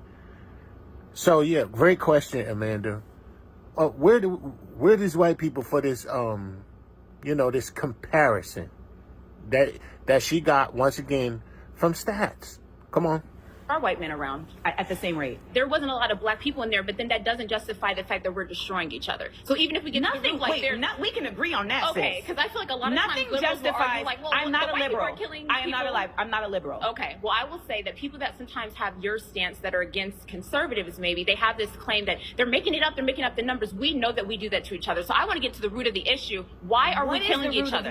I think the root of the issue is we've lost our values and we've lost our resilience as black people. We sit there and we talk about what the white man did and we talk about slavery and everything like that, but we have no self-accountability and say, you know what, at the end of the day, that is my black grandmother, that is my black sister, you are my black sister, and you know that a black man is more likely to rob you or commit some type of crime against you, and that's what we need to get down to the issue of. And like you were talking about earlier, like, hey, well, what's going on? You know, what do you think the answer is to one of the brothers that were speaking? I think it's the breakdown of the family. I think, like he said, because of our poor choices, and what happens is we look at domestic violence, for example. When domestic violence, women or men are even attacked, what is the first thing we say? It's like, you know what, it's not your what? It's not your fault. So that's what we do. We hold on to this narrative that, well, it's not our fault, and the issues in our community, they're not our fault, and the white man needs to give us something. The old white lady down the street is looking at me, and I don't know why she got braids in her hair, and we focus on all these other stupid things that don't matter. We don't get to the root of the fact that we're killing each other at a higher rate than any other race. It is self-hatred amongst us. I believe that we can do that, my cousin, my mom's cousin, coming from the church parking lot, and guess who stuck her up and robbed her at gunpoint? A black man. I need you to get to the point. Like, so my point is that, no, and I'm not trying to be funny. Listen, check this out. She was Lil Uzi Vert and made Amanda a little woozy Vert by spinning in all these words and examples of out of straight emotionalism, totally skipping over the fact that, well, what close of proximity are you to these white people? Are they in close what do you think that number would be if you were in a sundown town with your white woman wig on? You got more blonde than legally blonde. You know what I mean? In your hair. You know what I'm saying? Like, what's really going on? You're not even in close proximity to see the reality of what could and did used to happen to you in slavery. And here it is. She is taking up majority of the conversation. What is your point? Because a lot of this, we know, we feel bad. You're not the only one that have family unalive by other hands of black people. You're not the only one, sister. We grieve for you, and we know it's an issue. But like Dr. Collins said, look, it was destruction of knowledge, being erased from your knowledge of self and being torn away from our history and everything by being led into captivity. This is an overlay of what's transpiring when you are led into captivity like this. You're assimilating the action and deeds of your oppressor. Come on, let's let her ask her type of crime when she against gonna you, finish. and that's what we need to get down to the issue of. And like you were talking about earlier, like, hey, well, what's going on? You know, what do you think the answer is to one of the brothers that were speaking? I think it's the breakdown of the family. I think, like he said, because of our poor choice. Ma'am, who broke down the family? All of them are aware of slavery. All of them. What is wrong with these people? Everybody sitting there is aware of slavery. You know that's how the family broke down. What do you mean the breakdown of the family? Yet you absolve them from being the actual perpetrators of breaking down the black family, which in turn unleash and produce this attitude of self-hatred. That's why you have what they call black on black crime. Sister, you're exhibiting self-hatred right now in your hairstyle. You are trying to look and appear just like Candace Owens, like a white woman. You have self-hatred right now. You are committing black on black crime in your hairdo. Your faces, you got so much foundation, lightening of your skin that's worn with the real tone of your skin underneath the makeup. What's on top of your head is at war. It's black on black crime. You are at war with self-hatred even on your top of your head, from the crown of your head to your sole of your feet. Miss Conservative. What are you trying to conserve? Being white? Come on. Choices. And what happens is we look at domestic violence, for example. When domestic violence, women or men are even attacked, what is the first thing we say? It's like, you know what? It's not your what? It's not your fault. So that's what we do. We hold on to this narrative that, well, it's not our fault, and the issues in our community, they're not our fault, and the white man needs to give us something. The old white lady down the street is looking at me, and I don't know why she got braids in her hair. And we focus on all these other stupid things that don't matter. We don't get to the root of the fact that we're killing each other at a higher rate than any other race. It is self-hatred amongst us. I believe that we can do that. That my mom's cousin, coming from the church parking. That lady, this young girl just mentioned self-hatred. Self-hatred is on top of your head, and then that foundation you got on. Come on. And guess who stuck her up and robbed her at gunpoint? A black man. I need you to get to the point. Like, so my I can point respond. is that no, and I'm not trying to be funny. Unless, like you said, we're gonna keep it respectful. Yeah, but you're monopolizing the whole conversation. I'm We're not being okay, I'm able gonna let to. you speak, but let's not get the Yes. attitudes and stuff. Because you're my sister and I respect you. So I how don't you have talk an to attitude. them, I'm being direct but to how you. you But you're talk to them, literally you're not gonna speaking talk to this, me. and you're not going to do that with me either. Okay, so so you're I'm stating your respecting point, you. and you've been stating your point for quite some So time. say you have the a proper reason ways. for Would me you to like? respond. Would you allow me to respond? So that's a better response. Go ahead. The response that I have for you is that everything you're saying does not exist in a vacuum. I actually agree with you in that, yes, there has been an incredible denigration of Black worth and Black pride in this nation. I think it's also very important to acknowledge what has contributed to that. And to state that it is only Black people that have contributed to that is a false flag. So we have to admit that. So in order to have this conversation around how we got here, you can't say, oh, well, we're caring about the white woman getting braids and that doesn't matter and this thing. All of that attaches. All of that is actually a very big part of the lack of worth of Black people. I'll ask you, do you think we're resilient? What does resilience mean to you? Do you think we have to be perpetual victims, or do you think that Black people are resilient? Look, what didn't I tell y'all? They did this. What they run on, victimhood. Who in the world do y'all think fed them that information?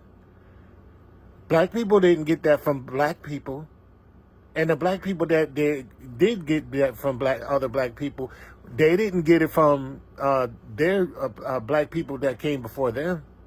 They got that from the white man who gave it to these these house Negroes, such as your man Thomas Sowell. We gonna get into him in a minute. Come on. Those are two different conversations. I think that the concept of Black people being victims is really trying to not provide accountability to where the root problem for the actual cause is. And if we keep saying that somebody is a victim and that doesn't mean that the other person should have to actually have accountability, then what are we really doing? You can do both. You can be a victim and be resilient. How do we do both if you stay in the victimhood? That's my question. But your statement about Black people staying in the victim place is also your point of view. But how do we rise above it? We continue to rise above it by, one, pouring into our communities with mutual aid, but two, by simultaneously making sure that we are challenging the systems that are in place to impede us. We have so many opportunities where we are Oh my Lord. Wow. Look at Kevin Thee Stallion. Lord, have mercy. Look at Ricky Minaj and Kevin Thee Stallion. His flag is so light, it look pink. It don't even look red, it look peach. You know what I mean? But you see what I mean with the victimhood? That's what they doing, man. That's what they're teaching our people. Victimhood. Come on. Are trying to do mutual aid, and those things get disrupted by... Is it me, or a majority of these men in here look effeminate? Is it me? Though he got a Bass Pro Shop hat on, he looks very effeminate. Like, I don't know what it is. Come on. Folks who want to have capitalist gain, by folks who want privatization. We used to have all these mom and pop businesses in our communities. There's over 3 million Black millionaires in America right now. You are an intelligent Black woman that is successful. That's irrelevant. No one's stopping me from doing anything. I'm an intelligent Black woman that graduated and is Many efforts have successful. tried to stop me from doing what I do. We are not all equal in our capabilities. And we are not all equal in our ability to be invested in by others. I agree with we you. are not That's all my question equal of in our resilient. trauma. Are we resilient? We can't say because it is a false equivalency. I believe that every Black person has resilience. We from keep slavery trying, all the way up but to we today. keep trying to cause. I'm so sorry. You've been voted out. Yo, Lord. Got a screenplay in your head, but not on paper? I tell you. Meet I Scribbler, think I'm a the AI scriptwriter that speed turns up. your ideas into... First, I want to say I want to get rid of this like right left ordeal. Mm-hmm. I really want to talk about just like our own personal views and what we've experienced, what we've seen. Mm-hmm. And when it comes I'm to sorry, no. I'm about to bounce. I can't. No disrespect to you, the homie, but I gotta go. We got to go.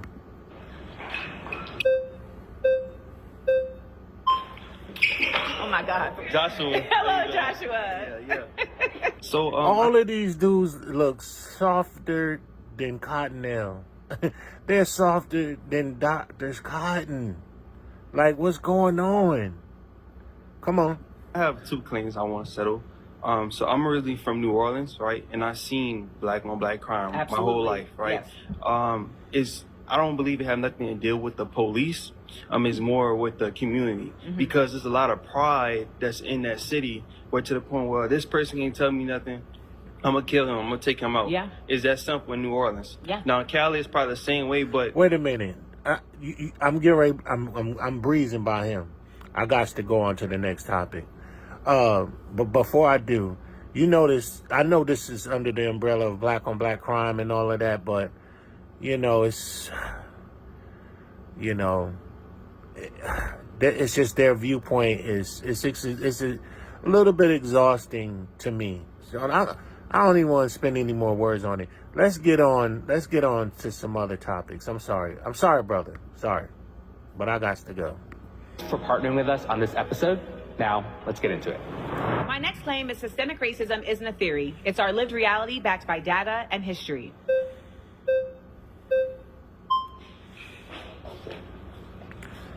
Hello? Hello, John. Johnson. I didn't even check him out from last time or whatever, but Lord have mercy. Come on.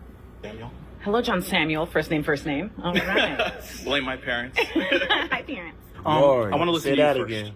Why do you feel that? Why do you feel that way? Oh, John went to debate training before he came here. Okay.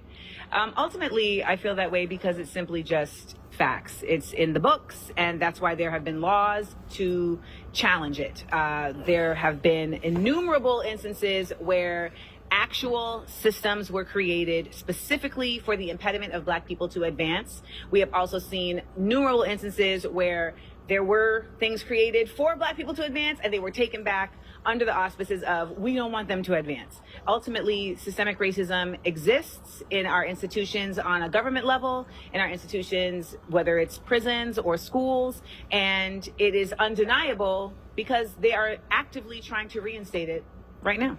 Can you give me an example of one of those systems that you believe perpetuates that cycle of racism? Redlining? Okay. Yes.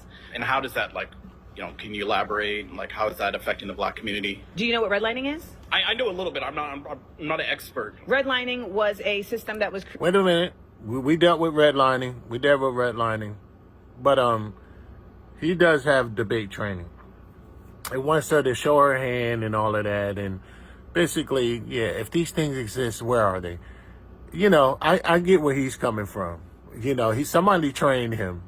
It wasn't black. Come on. Was created to determine property values, and that said black people can only live in certain neighborhoods and not in other neighborhoods. And the redlining lowered the property values of those black neighborhoods by stating that they were more savage, that they were more dangerous, etc. Thus, they were not able to own property that was on a level of par to their white counterparts. There were also many efforts at just simply not allowing black people to get loans for property, putting them in predatory scenarios where they were being essentially unable to own land. And that inability to own land, but still having to pay out a mortgage, if you will, or a rent, continued to put black people in a conundrum of not being able to excel at the same economic rate as their white counterparts. What I'm hearing from you, if I'm hearing correctly, is it feels like in the United States that for a while we kind of established these systems at their foundation, and they've continued on, and they've continually just oppressed black people, and we haven't dismantled them, and we haven't done much to them, so they continue to complete the cycle. Is that what I'm hearing correctly? Well, in many of these systems, they have been dismantled maybe in name,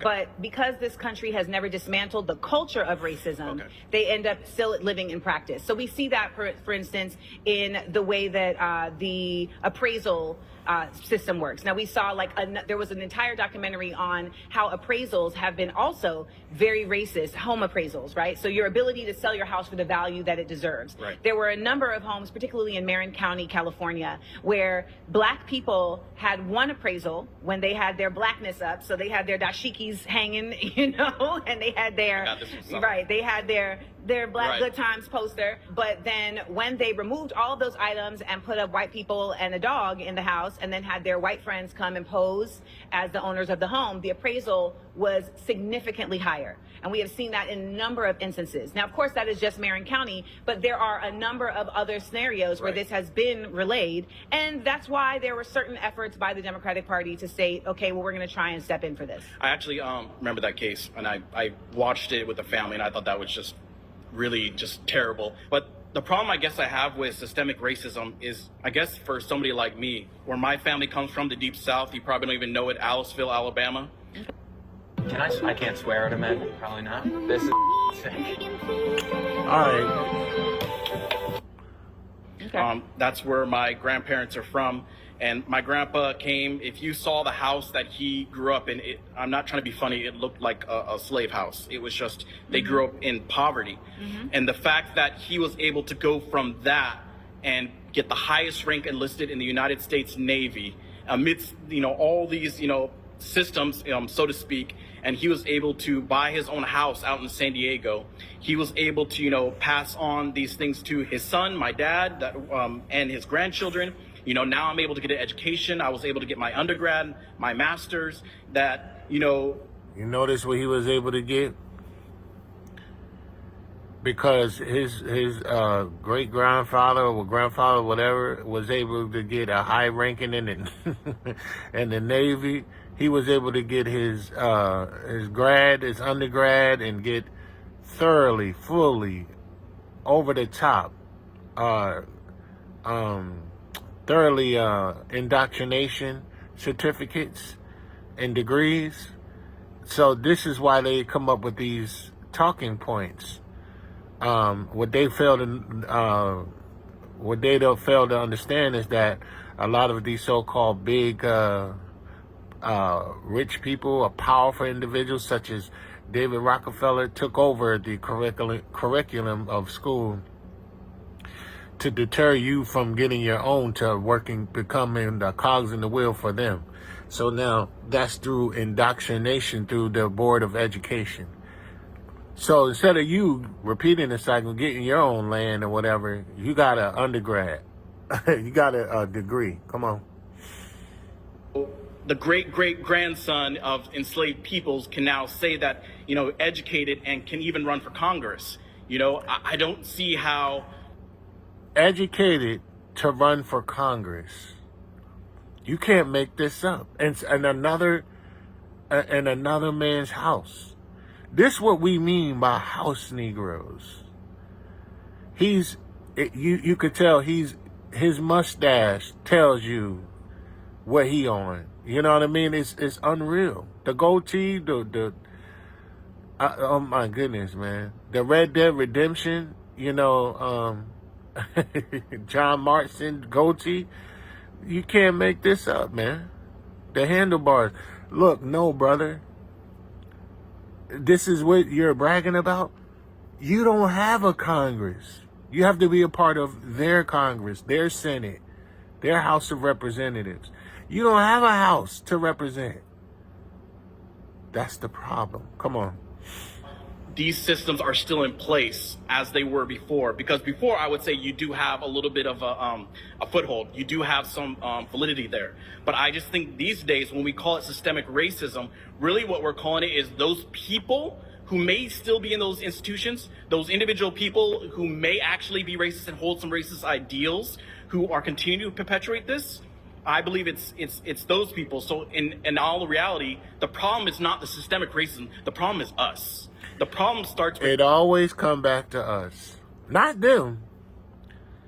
He just pointed out that they may have this perpetual racism or whatever, but the problem is us. It comes back to us. You can't make this up. Though we were the one that's destroyed, though we were one brought over here in captivity, the problem is us. You can't make it up. Come on.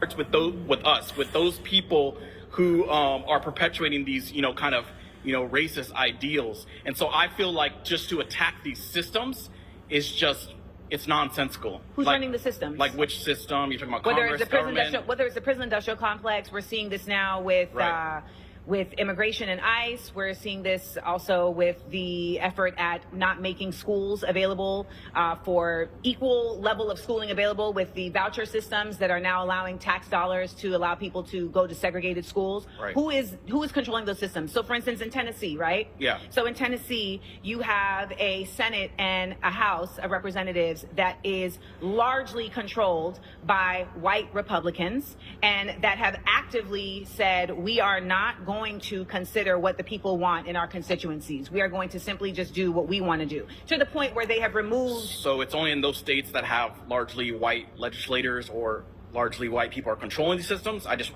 not trying to. All right, guys, I'm so sorry. Yeah, he had to go. He don't understand. Like, he doesn't understand what's going on. That was a heavy points that she brought out. See, when you stop getting those boogeyman conversations from these individuals and ask them who's responsible for these systems? Who's behind, the prison industrial complex? Who's behind the military industrial complex? You know what I mean? Who's behind these things? You know what I mean? Who's behind that? Who's benefiting off of that? Creating the prison industrial complex? Who's behind that? When you ask them who,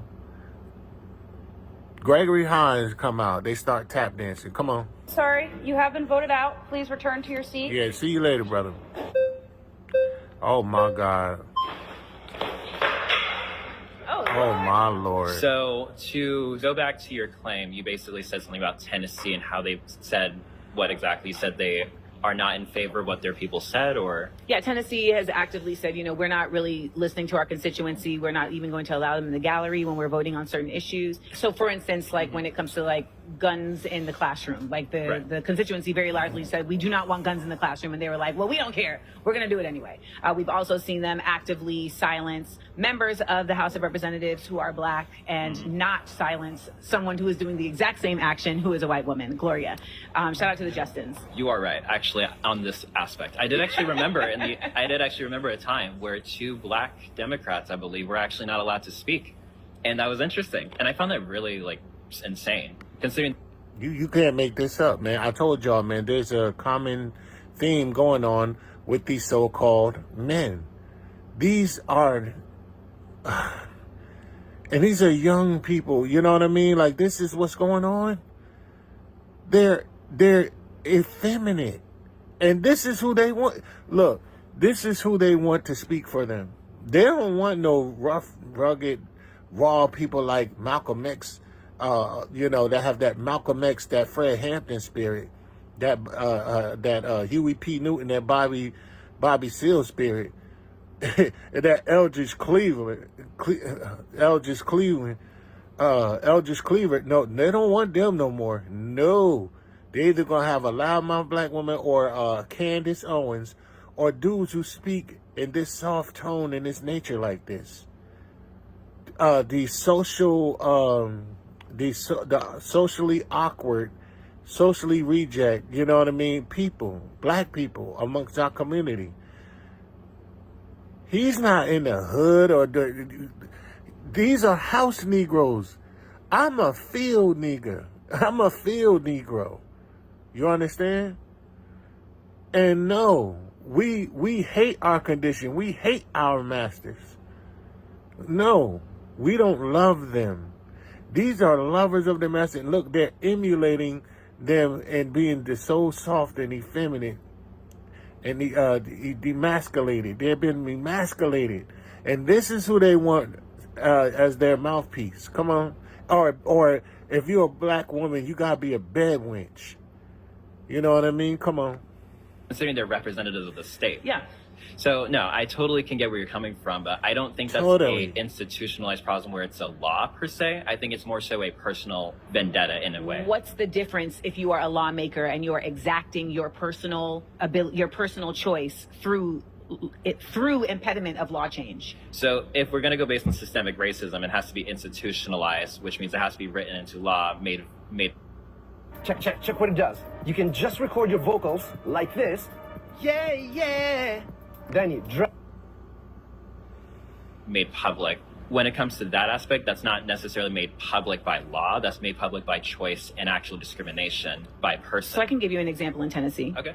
So for instance, in Tennessee, we can say that they are put into law that now tax dollars, the public's tax dollars will be supporting voucher systems. The voucher systems for the schools allow parents to choose whatever school they want their child to go to using taxpayer money. And these schools can be private schools. And private schools are not in any way limited from creating systems of segregation. And this is actually how segregated schools was carried out previous to Brown versus Board of Education. So this is a systemic example. We also can acknowledge that systemic examples come from not always it being written into law. And I think that is a real straw man argument for the way that a lot of colorblind racism is carried out in the United States. And what happens when we do that is we ignore the fact that most of the people making the laws are not going to put their racism on the books. Oh, that's true.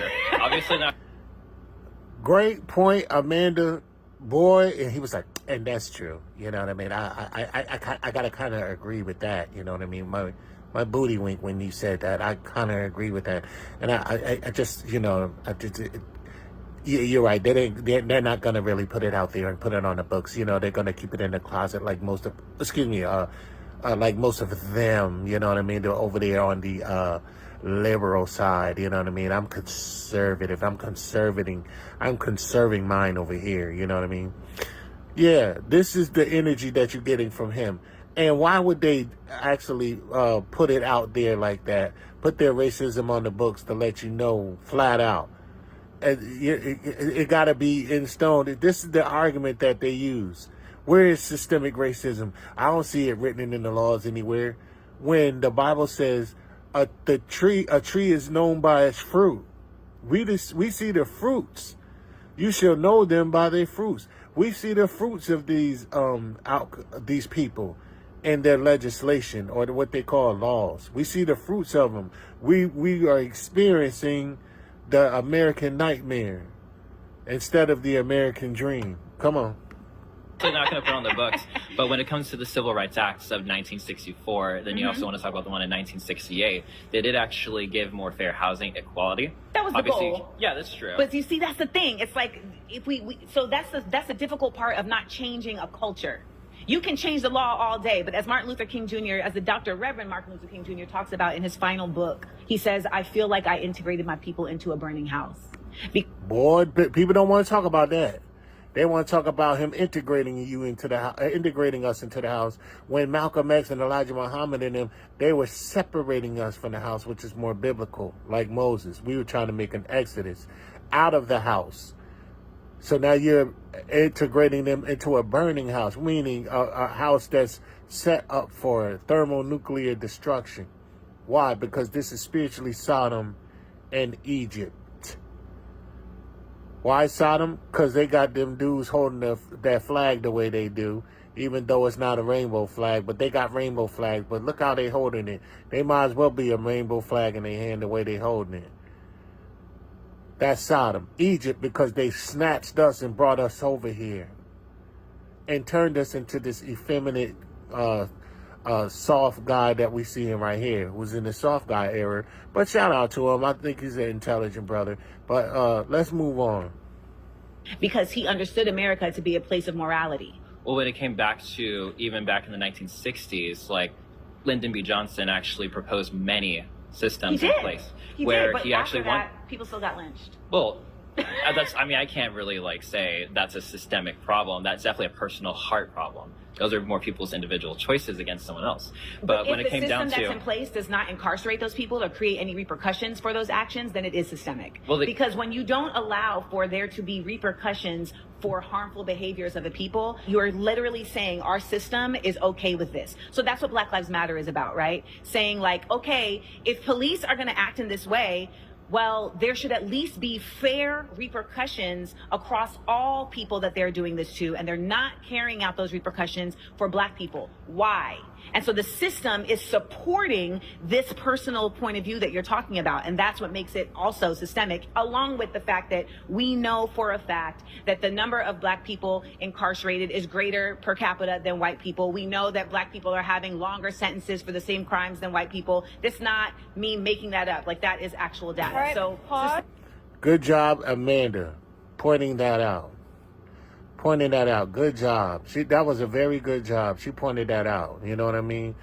Yeah, that's systemic. So when Philando Castile was unalive in front of everybody on a Facebook Live with his girlfriend in the car, and that officer received no repercussions or no consequences as a result of that, that is definitely systemic. And here they are teaching our young Black people, the Black youth, that there's no such thing as systemic racism, including the young Obama over there with the yellow shirt, teaching him that there's no systemic racism. When you got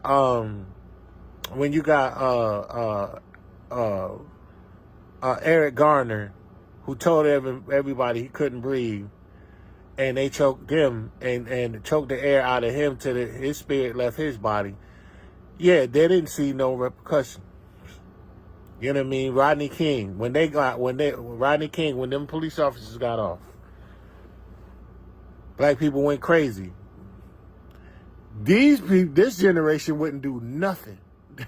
They ain't gonna throw rice at the Chinese running if that was to happen. But back in our days, boop, bop, bop, bop. Any white person we saw, even I participated in that, though it was wrong with my intentions, but we participated in that. Called us a little white dude, you know what I mean? I paid for it later, but beep, beep, bop, bop. And that was over to Wanda Brawley. So, no, man. That's kind of music. We had Fight the Power back then. They got dudes rapping with blouses on. So now there is no such thing as systemic racism. So let's see what's going on next, because I'm about to speed up because I got some other things I want to put in here. Systemic is real. Pause. You've been voted out by the majority. Please return to your seat. You. Oh yeah, let me see what he got to say. If you want to build an app and have no idea how to code All of or this is where to AI. start, check out Base 44. Hey, y'all getting crazy, y'all. I hope he make it. Come on.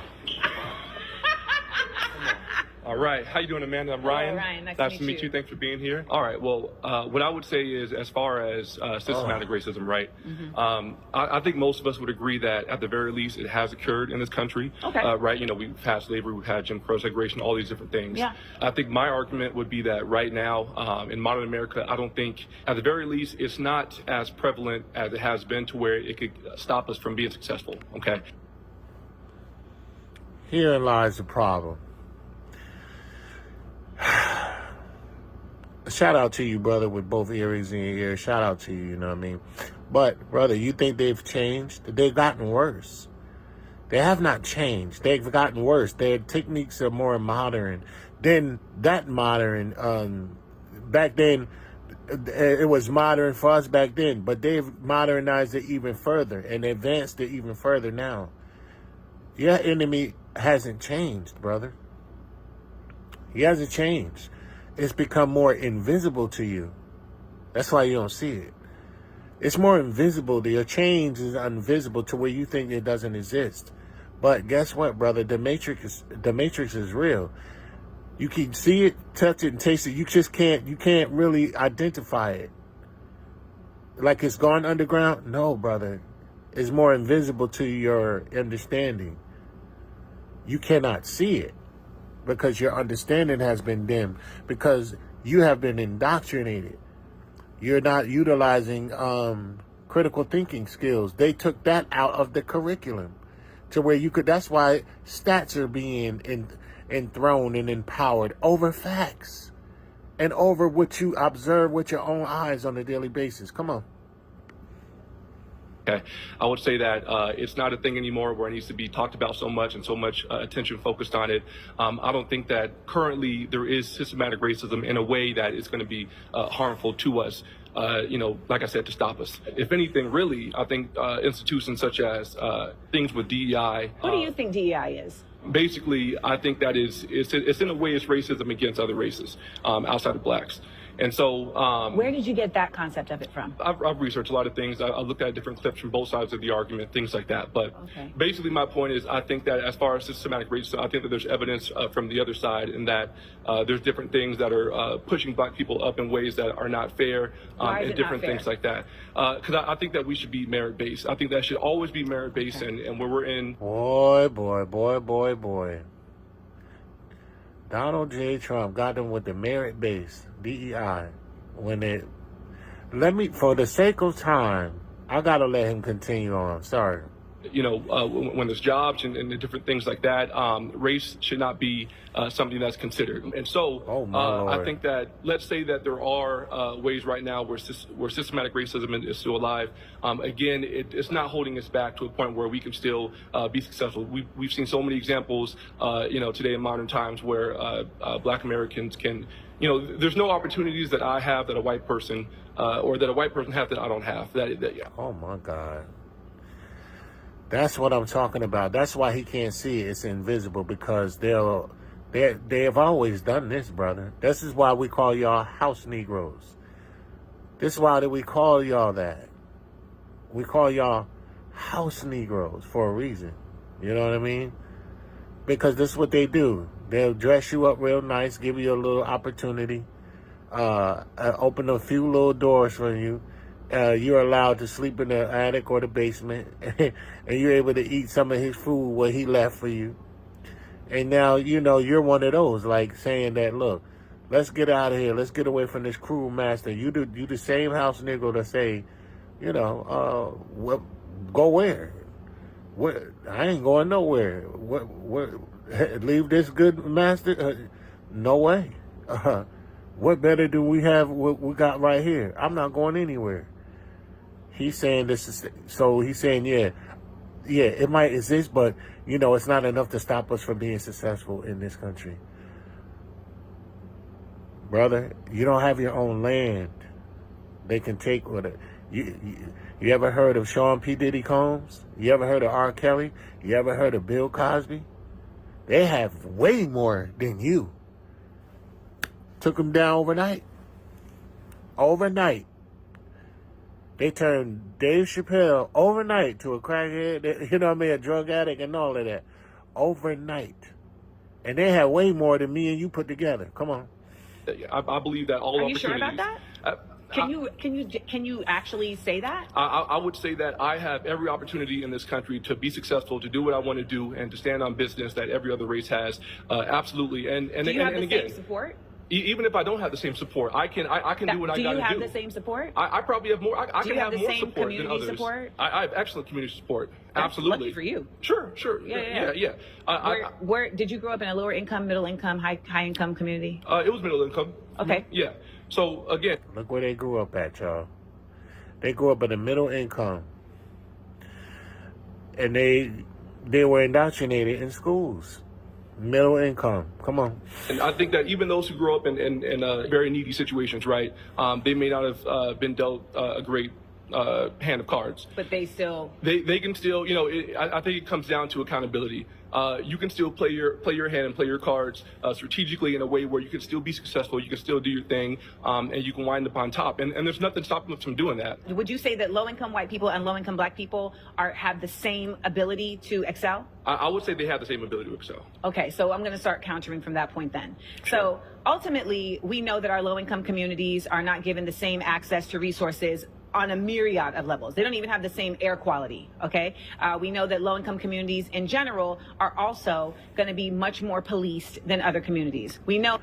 Boy, I'm so glad she brought that out. When I was driving across country, I would drive by all these white communities. They'd be out in the country, or they'd be out in their own little neighborhood. Guess what I did not see? I didn't see not one cop car in sight. Not one. They didn't. It's almost as if they weren't even allowed there. A lot of them had farmland and all that stuff out there. You didn't see one police officer anywhere. It's almost like they're not even allowed to be there. But you know where I see them all the time? In lower income neighborhoods. Come on. We know that policing as it exists in the United States came from slave catching. So even the tradition of policing comes from protecting property, not protecting people. Okay. So let's start there. When we talk about low income, like the working class black people in this nation, we know that they have never been considered, ever, whether they were slaves or not. They just weren't considered. And we also know, as our brother Isaiah pointed out, that there are still people in very powerful positions that hold very personal positions as it relates to racism. And so in that way, they are impediments to someone moving forward. When we talk about DEI, the concept of DEI is not about lowering a standard. It's about widening the options. So we live in a nation that I feel like a lot of y'all are looking at the United States as a long history of something. We have a short history. All right. For 400 years, there was slavery. Black people were not even considered whole humans. We were 3/5 human. After the Civil War, during Reconstruction, Black people were then subjected to the Black Laws. The Black Laws were specifically for Black people. The Black Laws incarcerated Black people at such an exorbitant rate that they were able to get another slave labor force through the 13th Amendment, because you had Black people that were serving entire life, like months-long, years-long sentences for jaywalking. So when we look at these things, we act as if, well, why can't we just get over that? That's 2 generations previous, okay? So if a father in the early 1900s was incarcerated for 2 years, how do you think that would impede their family from being able to grow, right? Now you're affecting the ability for their children to have 2 parents in the home. You also now have a mother who's like incredibly stressed and may have to always be working, so she's not able to parent, etc. We also know that there is a continued effort in this nation to not have Black people know the history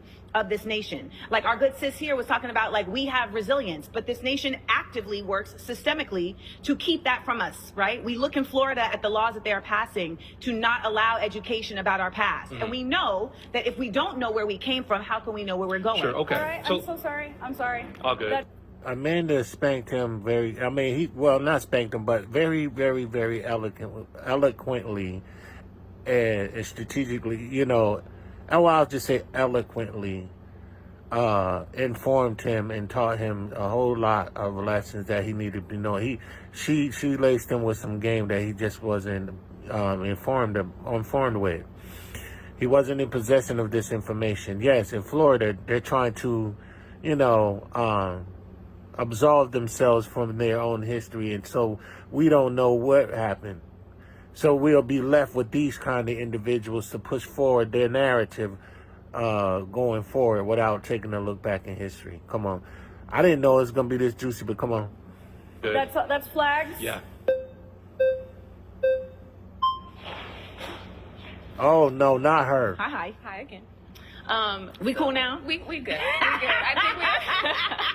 I think we're on the same. We're kind of looking at the same side of the same coin, and I think we both want the betterment of the Black community, and I think we're maybe coming from it from different ways. And so I do respect your position to what you were saying as well, that there are certain things and powers at play. And I've experienced racism firsthand. A lot of conservatives may try to act like, oh, there's no racism in America. I absolutely believe there is racism in America. I believe racist people exist. I just don't think that the systems as they stand today are inherently racist, because I've seen too many Black people overcome. And I just feel like a lot of times what's left out of the dialogue is... Look, I'm sorry, sister, but, I know you're our female counterpart, but y'all notice that she's saying feel a lot. I feel. Feeling is not facts, baby. They might be valid, but they're not facts. They're not based upon facts. I feel.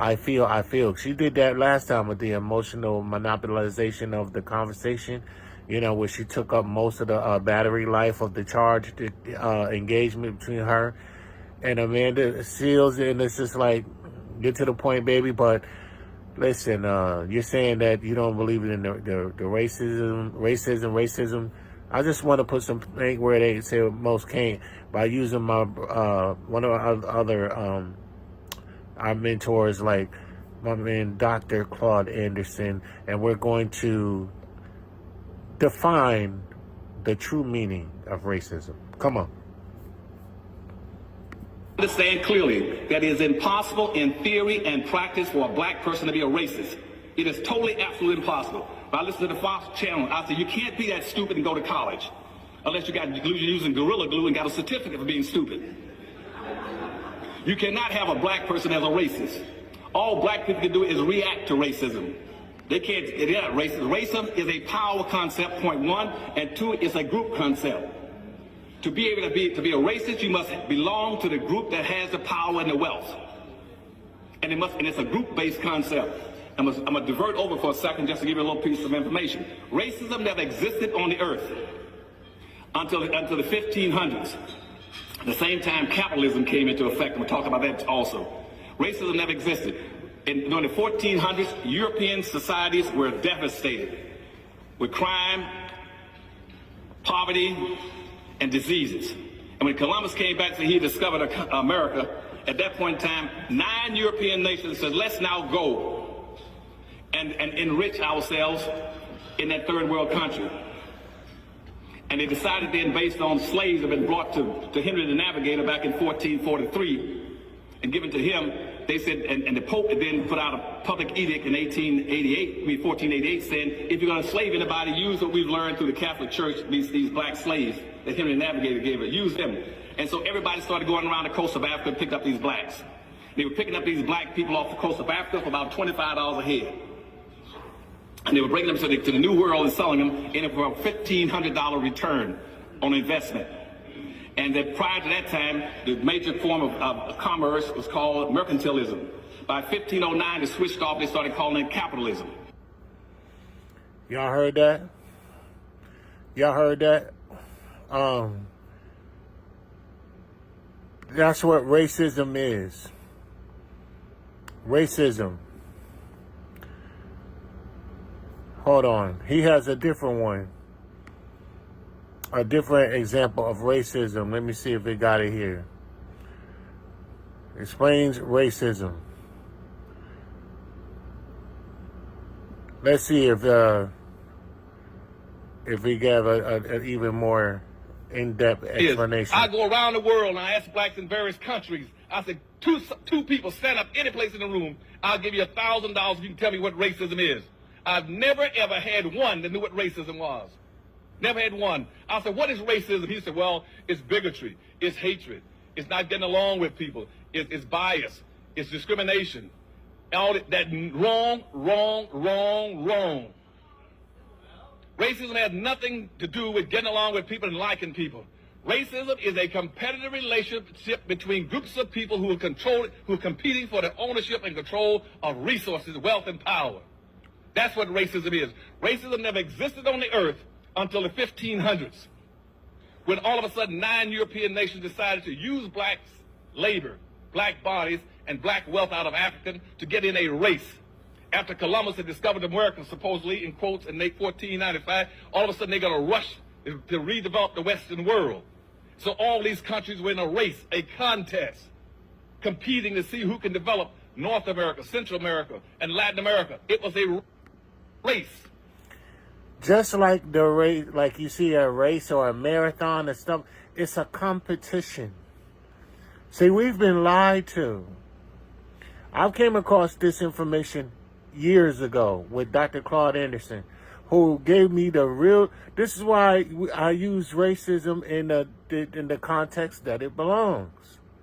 By saying, yeah, this is racism, but it's in this context. It has nothing to do with bigotry. It has nothing to do with hate and all of that stuff like that. It has everything to do with that. It is exactly what it says it is. It's a race. What race are you? When people ask you what race are you, the majority of us would say, "I'm black" or "I'm this," or give up their identity or their ethnicity. When they should be saying, "What's your nationality? What's your bloodline?" Bloodline and racism has nothing to do with it. These countries, this just like it was prophesied that we be scattered amongst the four corners of the earth. And this was the method that was going to be used in Deuteronomy, the 28th and 28th chapter and the 68th verse, through the means of slave ships. Let's get that. So let's prove that. Let's get that real quick. Oh, yeah, because this seems like this is a topic. This seems like that, because we got to put the Bible in this.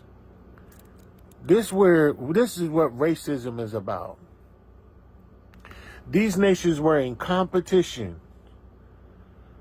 These races, they were in competition with one another. Once Columbus came back and so-called, quote unquote, discovered this country, though there were people already here. Oh my goodness! Listen. Now, this is Deuteronomy, the 28th chapter. If my computer stopped acting up. All right. See this? This is 28th chapter. I'm just going to go right to the meat of it. Because y'all can read this over these curses. And you'll identify yourself. You'll see that every one of these apply to us. But guess what? Now, so to give you proper context, I have to do this. Dang, man. They want to act up now. But the devil is a lie. See? Look. Let's read the first and second verse. And it shall come to pass, if thou shalt hearken diligently unto the voice of the Lord thy God, to observe and to do all his commandments, which I command thee this day, that the Lord thy God will set thee on high above all nations of the earth, and all these blessings shall come on thee and overtake thee, if thou shalt hearken unto the voice of the Lord thy God. And then it starts with, blessed shall thou be in the city, blessed shall thou be in the field, blessed be the fruit of thy body, fruit of the ground, fruit of thy cattle, the increase of thy kind, the flocks of sheep, blessed be your basket and store, all that. All right, let's go to the 15th verse. 15th verse says, but, this is the covenant, this is the contract, but it shall come to pass, if thou wilt not hearken unto the voice of the Lord thy God, to observe to do all his commandments and his statutes, which I command thee this day, that all these curses shall come upon thee and overtake thee. Cursed shall thou be in the city, cursed shall thou be in the field, cursed shall be thy basket and store, fruit of your body, your flocks, your kind, and all. But, and it keeps going, it keeps going, it keeps going, all the way down here. This is where you get racism from. And the Lord shall bring thee into Egypt, again, which is captivity, with ships, by the way whereof I spake unto thee, thou shalt see it no more again. The Most High said, you look at these Egyptians. Take a good look at them, for you shall never see them again. That's what this is talking about. A lot of people say that we're not going to see our homeland again. No, it was talking about when he said, look at these Egyptians. You'll never see them again. You'll never see captivity like this ever again, because he delivered us from it. And the Lord shall bring thee into Egypt again with ships, by the way whereof I spake unto thee, thou shalt see it no more again. And there ye shall be sold unto your enemies for bondmen and bondwomen, and no man shall buy you, meaning no man shall redeem you. Now we go back to Dr. Claude Anderson, and he's breaking it down one more time. I asked blacks in various countries, I said, two people stand up any place in the room, I'll give you $1,000 if you can tell me what racism is. I've never ever had one that knew what racism was. Never had one. I said, what is racism? He said, well, it's bigotry, it's hatred, it's not getting along with people, it's bias, it's discrimination. All that wrong. Racism has nothing to do with getting along with people and liking people. Racism is a competitive relationship between groups of people who are competing for the ownership and control of resources, wealth, and power. That's what racism is. Racism never existed on the earth until the 1500s, when all of a sudden 9 European nations decided to use black labor, black bodies, and black wealth out of Africa to get in a race. After Columbus had discovered America, supposedly, in quotes, in 1495, all of a sudden they're going to rush to redevelop the Western world. So all these countries were in a race, a contest, competing to see who can develop North America, Central America, and Latin America. It was a race. It was a race, and everybody was in the race but black folk. Lord, black folk never participated in the race. You were the prize, the boot, the loot. We were the prize, the boot, the loot, meaning the booty. We were the prize. They were all competing for us. Oh, my Lord. They were, Lord, have mercy. That just hit me. They were all in competition to obtain us so they could use our free labor to advance their endeavors, to make merchandise of us. We were their merchandise. Not only for our labor, but for our ingenuity. If y'all go into Deuteronomy, the 28th chapter, and go down to the 15th verse and read all the way down to the 68th verse, to where we will plant vineyards and they'll be the ones that'll reap it, and we'll have ideas and they'll be the one that benefit off of it. A lot of all of our black inventions that you see, traffic lights, walkie-talkies, all that, we don't get no credit for it, nor do we reap the benefits of that, but they do.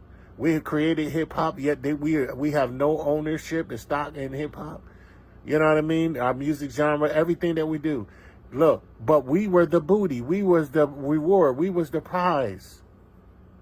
This is what y'all need to know. Come on. Race, and everybody was in the race but black folk. Black folk never participated in the race. You were the prize, the boot, the loot that they used to empower themselves. See, they were buying blacks in Africa on a typical for $15 to $20 a piece. And they established a thing called a profit margin, 15% return on investment, 1,500% return. So they were selling for $400 and $500. They got into the United States and to other countries. That's how we were scattered. That's where Wall Street comes from. That's where all the stock market and all that stuff comes from.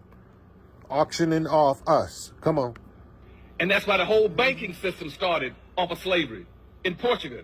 Again, and the whole system of capitalism started off of black slavery. Before that was mercantilism. The whole concept that you all are playing in with promotions and what's called marketing development came out of black slavery. Hold on. Let me get another one. Can I get another scripture? Let's get another one. We got to really put some paint where it ain't and say what most can't. Where is it?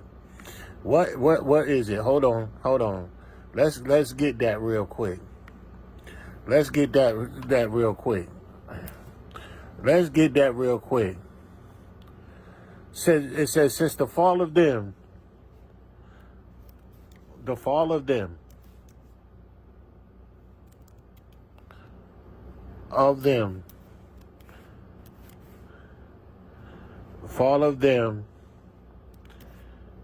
be the riches of this world.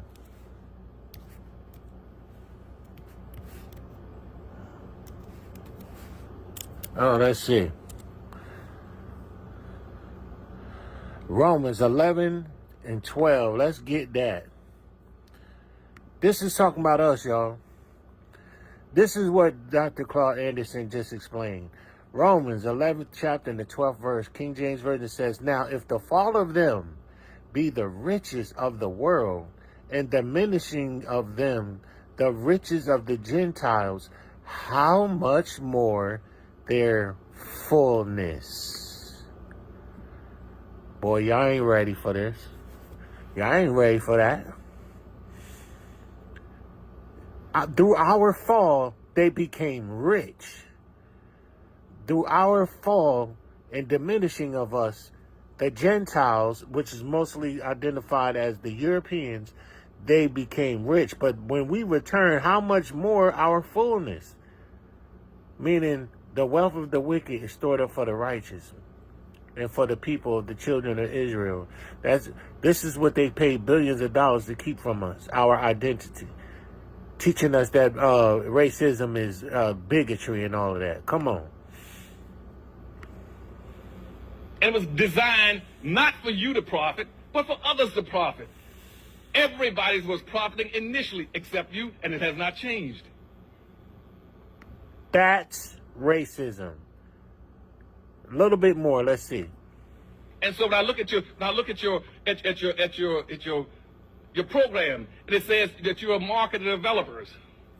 Marketing developers. I would say marketing means going into any environment, a site, a geographical area, and promoting a product or a service or a good to get an equal value for it. You're marketing. But it also stipulates in there that to be a marketer, you must have a market. So I ask black folk, where are your markets? Where are your markets? Where is the black market? And they said, well, Dr. Ellis, we got a black market. Where is it? They said, well, it's all over the United States. And that's how much you get. We got a $650 billion black market. And that's a lot of money. Wrong is not. It is not a lot of money. It's only a lot of money when it's aggregated. Scattered through the integration process, your money is nothing. That's all I need from there. I hope y'all heard that. And this is what I'm talking about. They talking about there's no systemic racism. We can get as far as other nations when we don't have a market of our own. They have a market of their own. Every nationality that's under, they have their own market. And we were used as as booty to empower themselves. This is why our labor. How rich would you be if you had all them hundreds and hundreds of years of free labor? Come on, for the sake of time, I got to go. Come on. It's self-accountability and like self-will. She talking about self-account. This girl is lost. Self-accountability, self-will. And she's just not informed. Come on. We talked about how we were 3/5 of a person, but now we are 100%, I guess, according to the law or whatever, a person. And I feel like at the end of the day, where did she get that she's 100% a person now? Miss Candace Owens Jr., where did you get that from? You're just making up stuff. Come on. wanted to walk out here right now and decide, you know what, I want to change my career, I want to do that, you can. And that's why so many people, and Nigerians come here, and Indians come here, and so many people who are not white, who are supposed to be discriminated against because they're not white, they come here and they become doctors and lawyers. Why? Because to your point... Yeah, to replace you. To replace you. They don't want to hire you. And then them same Nigerians, them same other people from other... They come over here and look down on you. Boy, I'm almost done with this. Come on. There's community. There's a sense of pride about, you know what, I got to go honor my parents back in Nigeria. I'm part Nigerian. I have to go honor my parents. I have to go honor my elders. They're not... She's part Nigerian. No wonder why she's talking the way she is. This is why I'm coming out with a thing called Operation Delineation. Candace Owens, she's from the islands, or Caribbean islands. This girl, a lot of people that be from Nigeria, they be from the Caribbeans, and they be from other countries, black people, and they come over here, get grants, loans, positions of power, positions in the white man's house, though they don't even have their own market. They don't have their own land. They don't have nothing. And they're running from their persecution over there. We got to stay here and duke ours out. And not only we got to duke it out with them, we got to duke it out with y'all that come over there and be a mouthpiece from somewhere else to join an alliance with them to talk bad about us. Y'all better get the hell on. Operation Delineation coming up, coming to a theater near you from Guess Who? The Watchmen. You dig? I'm going to be on y'all neck. Come on. Not twerking and shaking booty. They're getting set. They are literally twerking and shaking booty in Nigeria. Nigerians I know it. They are literally twerking and shaking booty in Nigeria. Just because you don't have enough back there from being from Nigeria, don't mean that they're not doing that. Knock it off. Doing it. If they are we twerking, literally they learned doctors, it from Africa. They're doctors twerking and shaking booty. So maybe they can shake because they got the money to back it up. But do you see what you're... Maybe they shake because they got the money to back it up. Look, she's on. Look, the venom coming out. You hear the venom got to come out? This is when I get excited. Because I be ready to tear their head off. Come on. generalization. But do you see what I'm saying, though? We have to be honest, Amanda. When Well, Indians as a fellow daughter of an immigrant, okay, right? So my mother's from Grenada. My mother did come here and was able to work and was able to get green cards for folks. So shout out to my mom. There's a very big difference in growing up somewhere and coming from a place where you are the majority and where your people are running the show than being somewhere where your people have been subjugated the entire time your people have been here. But your mama came here and she wasn't the majority, so how did she succeed? She succeeded because she came here with the fortitude of coming from a place. Her resilience, right? No, but and she had her village. Let me say what I'm saying. Okay, I'll let you unpack. If we don't acknowledge divide and conquer in the United States, we are having a pointless conversation. I agree. We have to If you agree, then why you agree to divide and conquer? Come on. Acknowledge that there is a concerted effort at divide and conquer in the United States. We're literally watching it happen right now with an effort to divide and conquer and have black people fighting immigrants and have black people saying that immigrants don't matter. And fighting white people. White people is not the point. Lord have mercy. She brought up white people with the divide and conquer. Come on. The concept of white people is about people who are upholding as a supremacy of whiteness versus people who understand that there should be an egalitarianism. There should be an equality. We are becoming the new white supremacists. We are. We've been putting them on a pedestal. We are. We feel like we can't we do are. anything. No, it's not that we're putting them. It's not that we're putting nothing. them on a pedestal. It's that we are joining them and instead weaponizing our blackness against our people. When we do what you're saying, we are saying, I am better because I figured it out, and so you're the problem because you didn't figure it out. But Amanda, what about if I believe that the American dream is, I have a right to that as well? Is that me joining? She believe in the American dream with an un-American hairdo. With no. She believes in the American dream with an American nightmare hairdo. That's not your hair, baby. You understand what I'm saying? Like your identity is mixed up. What do you mean American dream? What are you talking about? You can't be from here. You from Nigeria. What dream are you talking about? In the opening of the Malcolm X movie that was brought to us by the illustrious Spike Lee, he said, "Yeah, y'all was fed the American dream, but we've experienced the American nightmare." You did not experience that. You experienced colonialism, whatever you got going on in Nigeria. How dare you come over here and talk about us? Come on. Joining white people, or is that me saying, you know what, I want a life for my dream. The American dream for me, because it may look different from other people. Some people it's a boss chick. For me, I want my kids to grow up in a wonderful neighborhood. I want them to go to college. I want You want them to go to college. You want them to grow up in a wonderful neighborhood. But you're not thinking, sister. You don't want to have your own land. You don't have your own market, your own army, your own military, your own flag, your own nothing. You just want to be a bed wench in a master's house. That's what they're selling you, and we're trying to tell you, no, you talking about y'all got it. No, we got it. Talking about we over here twerking. Y'all literally are twerking over there. We just do it a little bit better. Come on. To have a 401k. I want to do this. I want to do that. So 401k. Lord have mercy. You can't make this up. She's opting out for 401k. That's not a what? To where it's going to be put right back in the pockets of the people that gave that money to you. Come on. So I feel like a lot of times in the black community, we associate anything that's right or that's just or that's striving forward with whiteness. So when you say that we're working with them, it's whiteness, it's capitalism. And I think that's what we have to understand the difference. Lord. Brother, come on, man. Where are these dudes coming from, man? Dude, he look like he's looking at the dude across the room. Like, I can't wait till this is over. Bro, I got to get your number, brother, because you over there, you looking good with that American outfit on. Oh, my God. Lord, man. He probably got his legs crossed and everything. Lord, man. Charlie B. Yeah, they call me Charlie B. Yeah, I got a little Nas X cassette tape. They don't even put out cassette tapes no more. But I'm vintage, so I had to go get one. Sorry, brother. I had to roast you for looking like that, man. You got to get that effeminate look off your face, brother. No. It's not cool. It's not cool to have a whole tat on your back. Come on.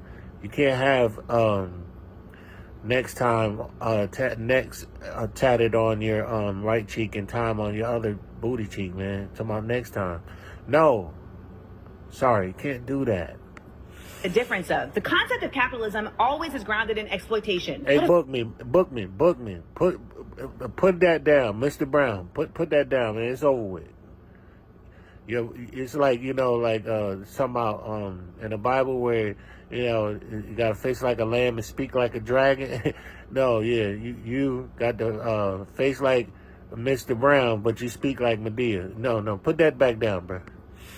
But so we're sitting here benefiting from capitalism, and you know that because you would. I understand that we are benefiting. I understand that we are benefiting from capitalism, but I also understand that we would have other people and a majority of people benefit if we were not solely capitalist. That you can't make this up. Look how these dudes are holding this flag, man. Or holding it. What's going on? They're effeminate. What a Naomi Osaka shirt on, like. He ain't even got Serena Williams or Venus Williams. First of all, why you got a female tennis player on your... Anyway. That is what it means to be a black radical. It's to understand that I can benefit as well as others. So, Amanda, what is your solution then? Because we know that capitalism benefits us and people are coming here every day. My solution is what I continue to say. We need to have coalition building across cultural differences, across ethnicities, across classes. And that includes collaborating with white people. I've never said it did. Lord have mercy. Shout out to my white people that's not down with this, but listen, we got to get our own house in order, man. You know what I mean? We have to get our own house in order.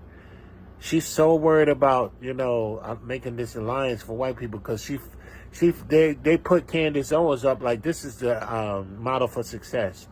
You guys bedwinch your way to the top with bedwinching talking points and white supremacist talking points, and with these effeminate, these saucy Santana seasoned Kevin Thee Stallion, Ricky Minaj ass niggas that you see before you, where they are so comfortable and safe. White man is safe around him. He's not safe and comfortable around people like me, or like me, or people that think like me, or like Malcolm X. Come on. It didn't. But this obsession with white people fails to acknowledge the fact that there are people who benefit from white supremacy. But we live in America, let me finish my point. There are people who benefit from white supremacy that do not identify themselves as white. They don't consider that to be the most important element of their identity, because they understand that at the end of the day, we need to see each other as humans that all deserve a right to exist. Exactly. We all deserve a right to exist, and I shouldn't have to earn my right to exist. And that is what capitalism What makes you think does. that you have to earn it? That's what I'm saying. Unbelievable. Boy, she said, where is she from? They need to get that nigga wake-up call. Come on. You do have to earn it. You do. Yes, you do. That is why we are criminalizing the poor. We are criminalizing the poor on a regular basis. How so? Because we're not even allowing for a wage to happen to allow people to get out of poverty. We are seeing inflation grow. We both have people in our family that have done it, so we can't. No, we have not had people that are done it. My mother came to America with an entire nursing degree. I can't say, oh, well, my mother did it. Why can't you? Because my mother was pregnant at 19 from the south side of Chicago with no degree and still made good for your mom. But this is the thing. So we can't do it. It's not. The question isn't whether or not some people can do it. The question and the reality is that it is not available to everyone in an equal way. And that's unfortunate, man. But we live in a broken society. I went to Nigeria and they're having the same problems, and it's a bunch of black people that are running Nigeria. It's a broken society. But it's the same thing in Nigeria. But Nigeria is a broken society, whereas Burkina Faso is not. Burkina Faso is not. That's time. My final claim is black conservatism fails to meet the needs of the working class. Feeling lost while mastering your music? Let me show you something. Look at the I found devil. this AI plugin that listens to my mix. It does all. Boy, he looked like a Satan worshiper. Not you again, bro. No. So I think black conservatives, we're the ones who really want the best for working people. I think we're the ones. Like a lot of the liberals, a lot of the leftists, the ones who do things like office. He keeps saying liberal and leftist. I got to go. I'm not finna do. No, I'm not gonna do her. Let's bring him back up. I'm not gonna do her. I think she's cool, but I'm almost at my wit's end with this. Media is not favoring Trump at all. Media is absolutely not favoring Trump in certain spaces. because Trump is also not favoring that particular type of media. But it depends on the day. And we have to acknowledge that regardless of whether you talk conservatism or not, media has never favored black people at any point. All right, guys. That's Amen to that. That was a good point. Come on. time. You've been voted out. Thank you. Please At return to any your seat. point. Thank you. At any point. The media don't favor us, period. Just like your statistics don't favor us. Come on. Lord have mercy.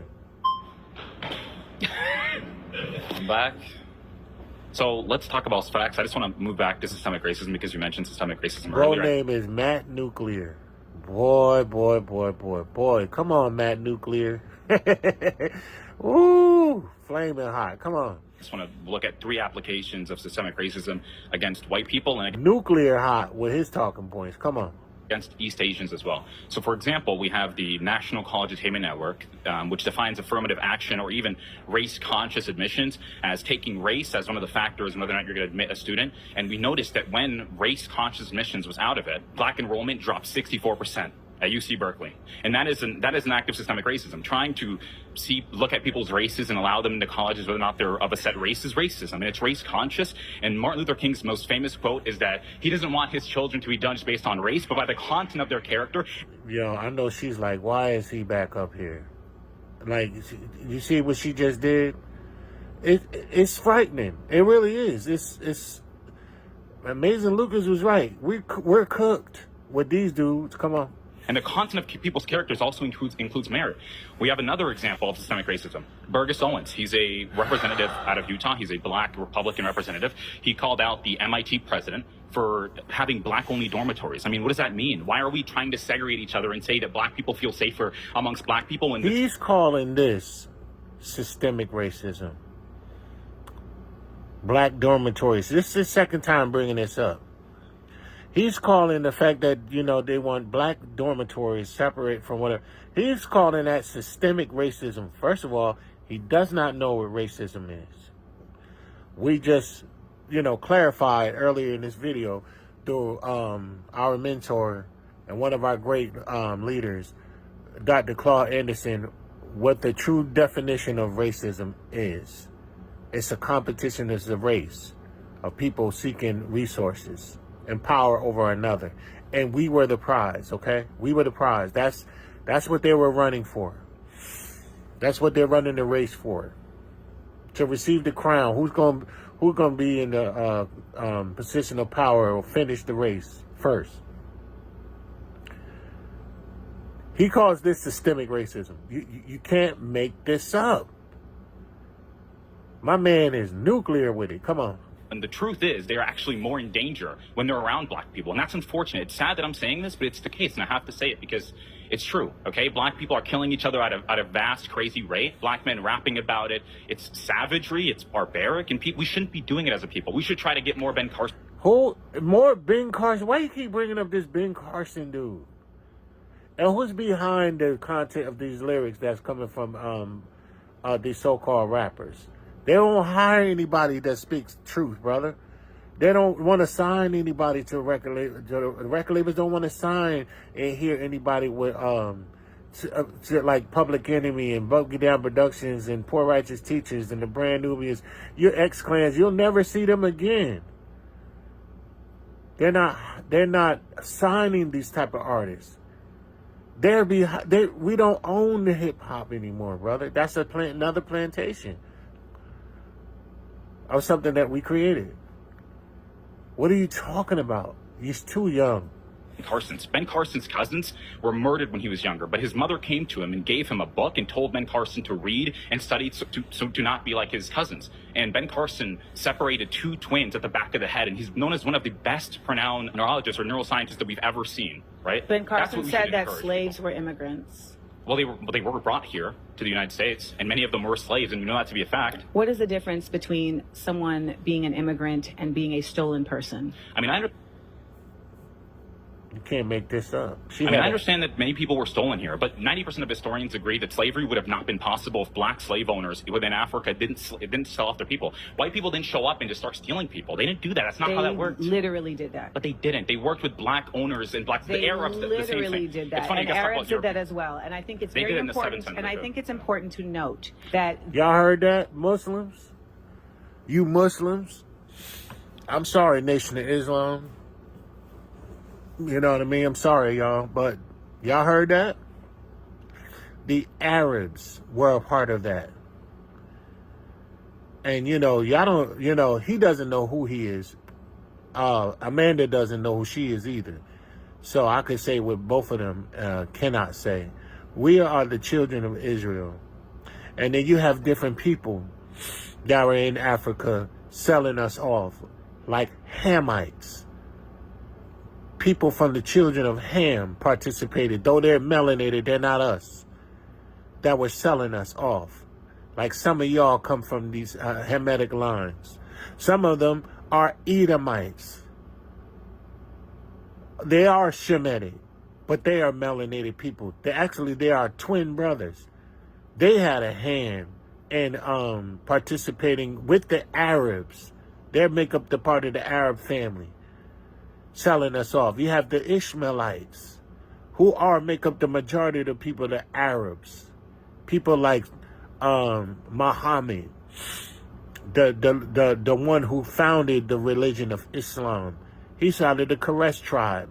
Quraysh tribe is a descendant of Quraysh was a descendant of Ishmael, our uncle, Ishmael.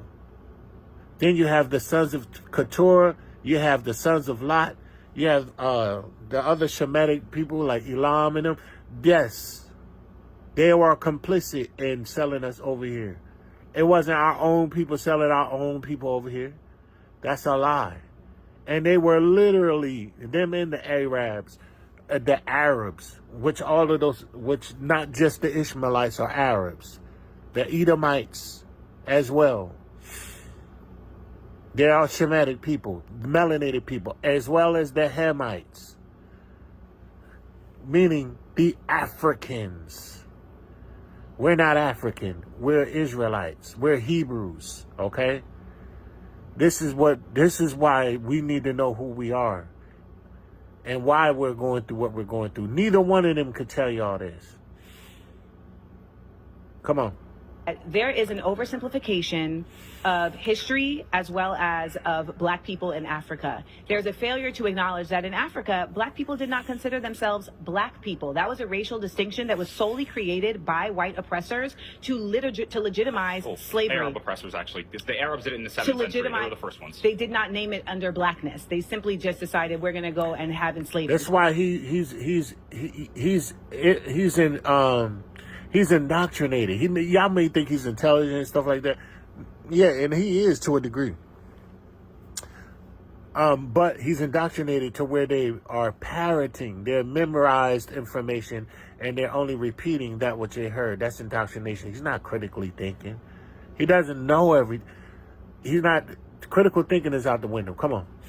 This was a decision that was actualized and then tried to be pushed forward through eugenics. Literally, there was an executive order that was passed a few months ago that said that Donald Trump wants to now control the museums because he wants to take back control of the narrative around race. And in one of these museums that they cited was that there was a display that speaks about race not as a biological thing, but as something that has just been created as a social construct. And he stated that is an incorrect expression of race, that race is biological. But it is biological. Like, let's look at our phenotypical traits, the nose differences, the hair texture. It's a biological thing. Sure, there's a social concept, but there's biological differences that exist. Sir, you're very convicted in your lack of information around these things. Race and ethnicity are two different things, okay? Ethnicity is where you're from. Race is literally something that was created to put people into categories of caste, to put people into categories of oppression. Race is not something that you are. Race is something that was bestowed and put upon you. That's racism, not race. Race is simply the aggregation. No, race is literally something that was created and put upon you. And I want you to listen to me as somebody who has studied this, who has a master's in African American Studies from the Institute for Research in African American Studies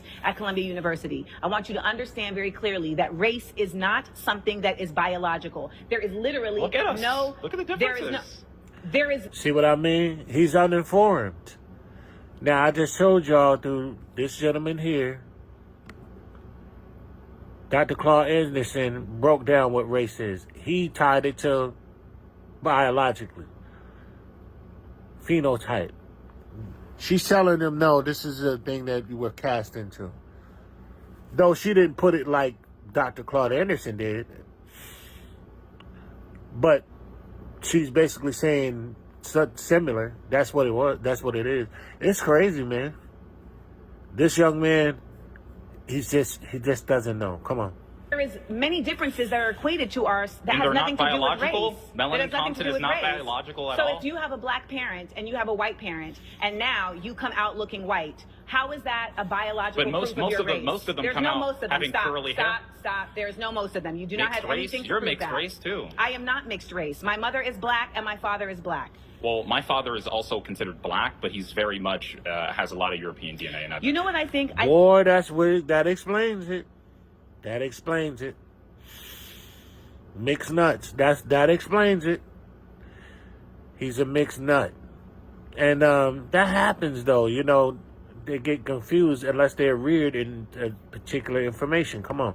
I think that you are at a phase of your learning where you are a contrarian, and I look forward to seeing your development, because I have a feeling that you're actually going to flip the script eventually, because you are somebody that definitely is grounded in wanting to learn facts and wanting to learn the truths of things. However, you're currently still stuck in an indoctrinated space that is tricking you into thinking that you are something that you are not. You are a black person who is literally having to receive the results of racism, but ultimately you are of an ethnicity that has thrived in spite of it. And that is where we really exist from. And that is where our resilience comes from in spite of systemic racism. I think our resilience is happening now. I think growing, understanding the real problems, not going out and trying to protest against. You guys don't ever do this. KTS. You Dre, guys don't ever do that. KTS Who is Dre. you guys? Members of the black community don't want to hold people accountable, especially black. You hear that? He said, you guys. He said, you guys. This is crazy. Black people. So KTS Dre was shot 60 times outside of Cook County, Chicago. How many BLM members came out? You earlier said BLM Stop is about referring police. to me as you guys. Okay, that's fine. So, for example, we had a really good example of Didn't this. I tell y'all they were programmed to debate and argue against liberals? That's why they keep coming up there, even though she's made it abundantly clear that she's not a liberal, she's a black radical. Over and over and over again, they were trained, programmed, indoctrinated to argue and debate liberals because they're conservatives. Come on. That's where it's not a police, because I remember you Where said... are you from? Where am I from? What do you mean by that? Like, what state am I from? Where was I born? Where do you live right now? I live in Florida. I was born in Angola, though. I was born in sub-Saharan Africa, okay? Got him. Didn't we get him? Got him. Tether 101. He Myron Gaines and them from Fresh and Tricks, Fresh and Fit. You know what I mean? He's one of them. Tether mania.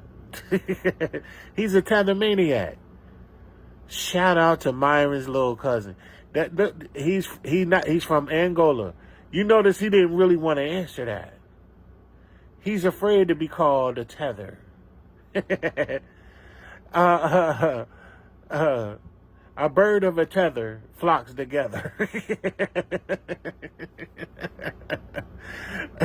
Tether maniac on the road. He could tether like they'll tether before. He's a tether maniac. Oh my God. He's a tether man. He's tougher than Tether. Tether Campbell. That's what he looked like Tether Campbell. Can we tether a minute? Girl, I'm tethering your name. Can we tether for a minute? Girl, I'm tethering your name with no game. Y'all, excuse me. Oh, come on, man. You can't make this up. Shout out to the Tether man. I'm the tether man. Wild as the tether man. Hold account of people accountable, Lord, especially have black mercy. people. So KTS-3 was shot 60 times outside of Cook County, Chicago. How many BLM members came out? You guys, you earlier said BLM is about... I know, look, Amanda, I know you say he's intelligent. He has the propensity to flip over. Yeah, he might be intelligent, whatever. But I don't see no future in him crossing over to seek the truth and all that. He's not from here. Come on. Referring to me as you guys. Okay, that's fine. So, for example, we had a really good example of this where it's not a police, because I remember you Where said... are you from? Where am I from? What Good do you mean? job. Like, what state am I from? Where was I born? Where do you live right now? I live in Florida. I was born in Angola, though. I was born in sub-Saharan Africa, okay? Where did you grow up for most of your time? In Maine. I lived in North America. In Maine? Yes. He lived in Maine. You can't make this up. Oh my God.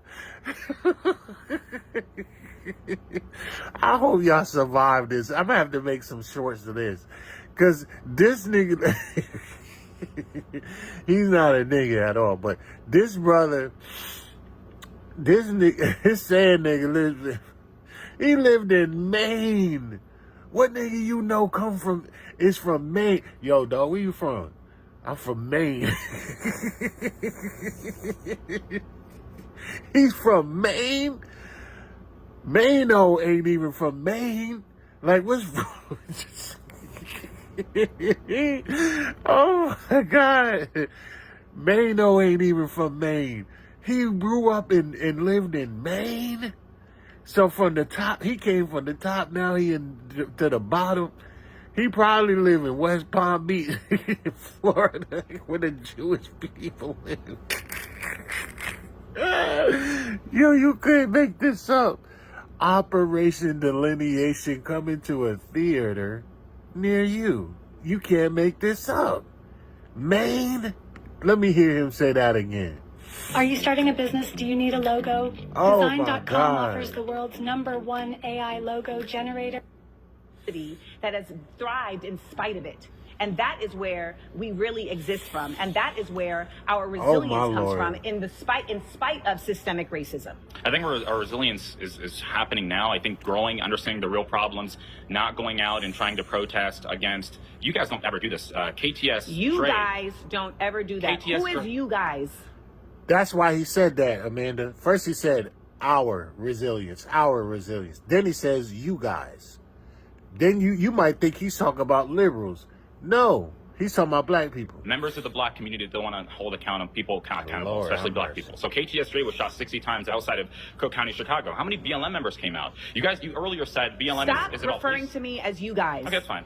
So, for example, we had a really good example of this where it's not a police, because I remember you Where said... are you from? Where am I from? What do you mean by that? Like, what state am I from? Where was I born? Where do you live right now? I live in Florida. I was born in Angola, though. I was born in sub-Saharan Africa, okay? Lord, Where did have you grow up mercy. for most of your time? In Maine. I lived in North America. In Maine? Yes. And what is the population of black people in the town that you're from? He said he lived in Maine, North America.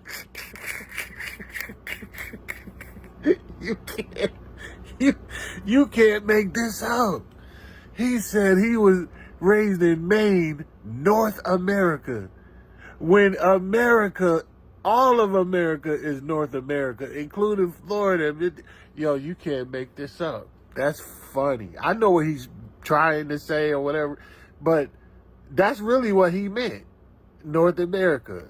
He ain't even from here to know how to say that correctly. Come on. To protest against... You guys don't ever do this. KTS... You guys don't ever do that. KTS Who is you guys? Members of the black community don't want to hold people accountable, especially black people. So KTS-3 was shot 60 times outside of Cook County, Chicago. How many BLM members came out? You guys, you earlier said BLM Stop is about referring police. to me as you guys. Okay, that's fine.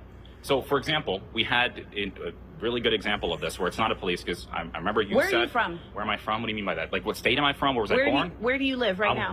I live in Florida. I was born in Angola, though. I was born in sub-Saharan Africa, okay? Where did you grow up for most of your time? In Maine. I lived in North America. In Maine? Yes. And what is the population of black people in the town that you're from? It's really extremely low, but I grew up around black people, and there was a black community where I lived. And that black community that you lived in, Did they teach you about Black history in the United States? I Like, learned Black history. Are your parents Black American? Yeah, my mom is Black. My father is Black. No, I'm asking, were they born in the United No, States? because I wasn't born there. Oh, so you guys are all from Angola? Yes, but again, like I told you earlier, right? In terms of people like KTSJ, they were shot. BLM doesn't come out for them. And I remember you earlier Well, I said, think it's really hold on, can I important please finish? You earlier said that BLM is worried about police, but when Daniel Penny choked out the man that we all know was causing Whoa, hold on. Causing violence. What? BLM is worried about police, but when Daniel Penny choked out... Look at them niggas. Lord have mercy. Look at these brothers right here. These sister girl ass niggas. You can't make this up, bro. Look at them. Oh my God. No, man. No. Dang. They're wearing lotion from Bath and Body Works right now. This is not good, man. Unbelievable.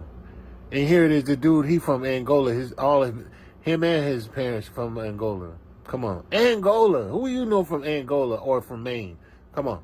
Now, the man that we all know was causing violence on that subway train. He was not causing violence. He was threatening causing people. Disruption is not causing violence. He was threatening people. Causing disruption is not causing violence. And the people there helped him out. Just like Candace Owens, he gonna justify this guy getting in the chokehold and the white dude squeezing his life away. He's justifying it, just like Candace Owens would do.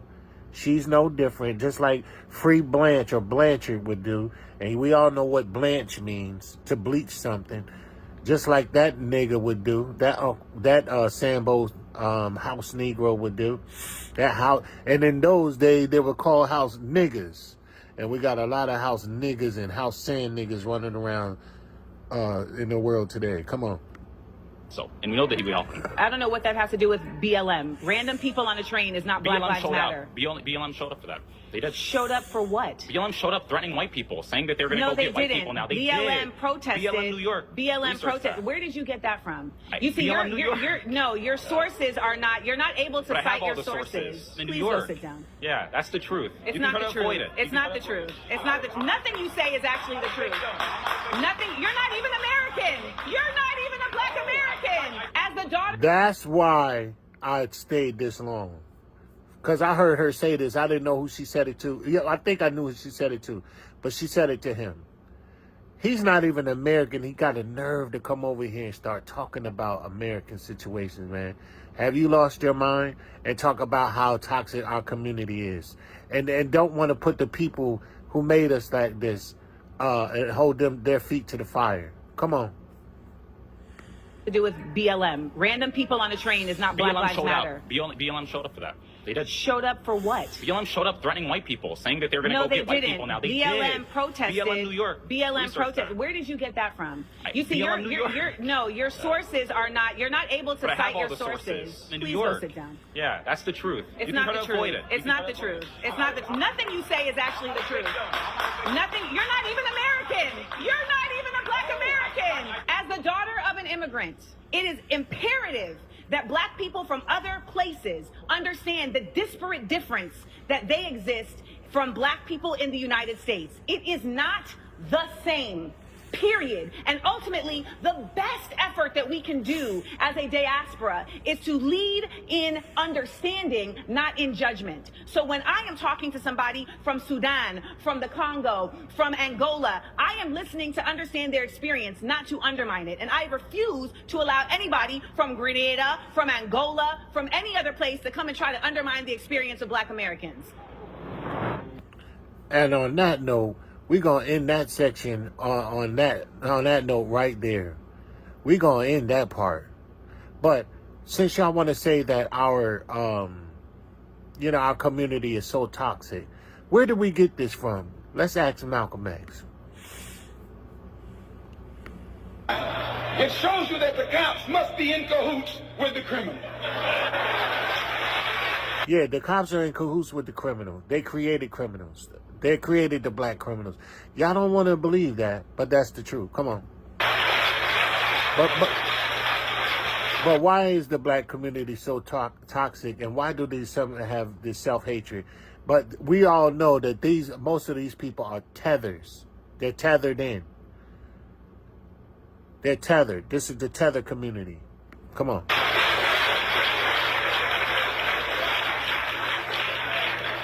The texture of the hair that God pleased, that God gave them, so much that they put lye on it.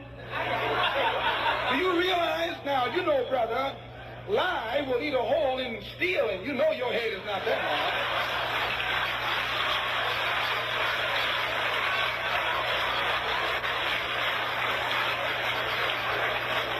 This is how you educate yourself on how we got the way we are. This is one of our educators whose mother is from Grenada. She from Grenada, you know. Malcolm X's mother is from Grenada. And he didn't talk like this. And he didn't grow up in Maine. He grew up in Omaha, Nebraska, and Boston, and in New York City. Come on.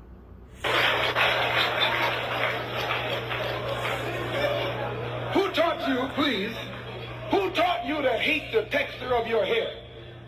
Who taught you to hate the color of your skin to such extent that you bleach to get like the white man? Who taught you to hate the shape of your nose and the shape of your lips? Who taught you to hate yourself from the top of your head to the soles of your feet? Who taught you to hate your own kind? Who taught you to hate the race that you belong to? So much so that you don't want to be around each other. No, before you come asking Mr. Muhammad, does he teach hate, you should ask yourself, who taught you to hate being what God gave you? That's a true leader right there. That's the true teller. This is why we were taught to hate ourselves. But I'm going to just give a little piece of him. This dude, his name is whoever, he talking about he's calling out, so-called calling out, this Tatum guy, Officer Tatum guy. Notice he's an officer. Brandon Tatum. Calling out Amanda Seals for what she laid down in that video we just got through watching. Come on. Yeah, it's unfortunate that human beings waste their time being so stupid. It is asinine to me as a black person in America to sit up there and point the finger at white people. I try not to do this, Will, because people like to call me Uncle Tom Coon sellout for doing it. But I honestly believe that black people should be very thankful for white people. Not one of these knuckleheads would ever go live in an all-black country. They will not. If it's the white man so bad, go live around nothing but black people. They will not. They don't even want to live in black neighborhoods in America. The biggest threat to black Americans are black Americans. I don't know what other way to say it. I don't know what these people are thinking. I am never in my life been in a white neighborhood and felt like, oh my God. I'm talking about in my lifetime. I don't know what happened 100 years ago. But in my lifetime, I've never been around white people and said, oh my God, I feel like one of them is going to kill me for no reason. But when I was growing up in an all black neighborhood, it was a real threat that you go down the wrong street with the wrong colors on, you'll get killed. You look at somebody the wrong way, they think you banging, you'll get killed. Black people robbed, you're going to get robbed. I mean, look at the TV. You don't see clips of white people going and shooting a man. You notice he said, look at the TV? Amanda, just pointed out in the other video that media has never been kind to us and showed us in a positive light. Now he's looking at TV. Come on. I just did a video just yesterday. A man got killed on live stream on Facebook getting robbed for his chain. Like, I've never seen a video where a white man robbed a black man for a chain and killed him. Yeah. The white man killed a black man on the train. Not for a chain, but on the train. Choked him out. But that's enough for him. But I want y'all to understand where he gets this from. I heard the other brother mention Thomas Sowell.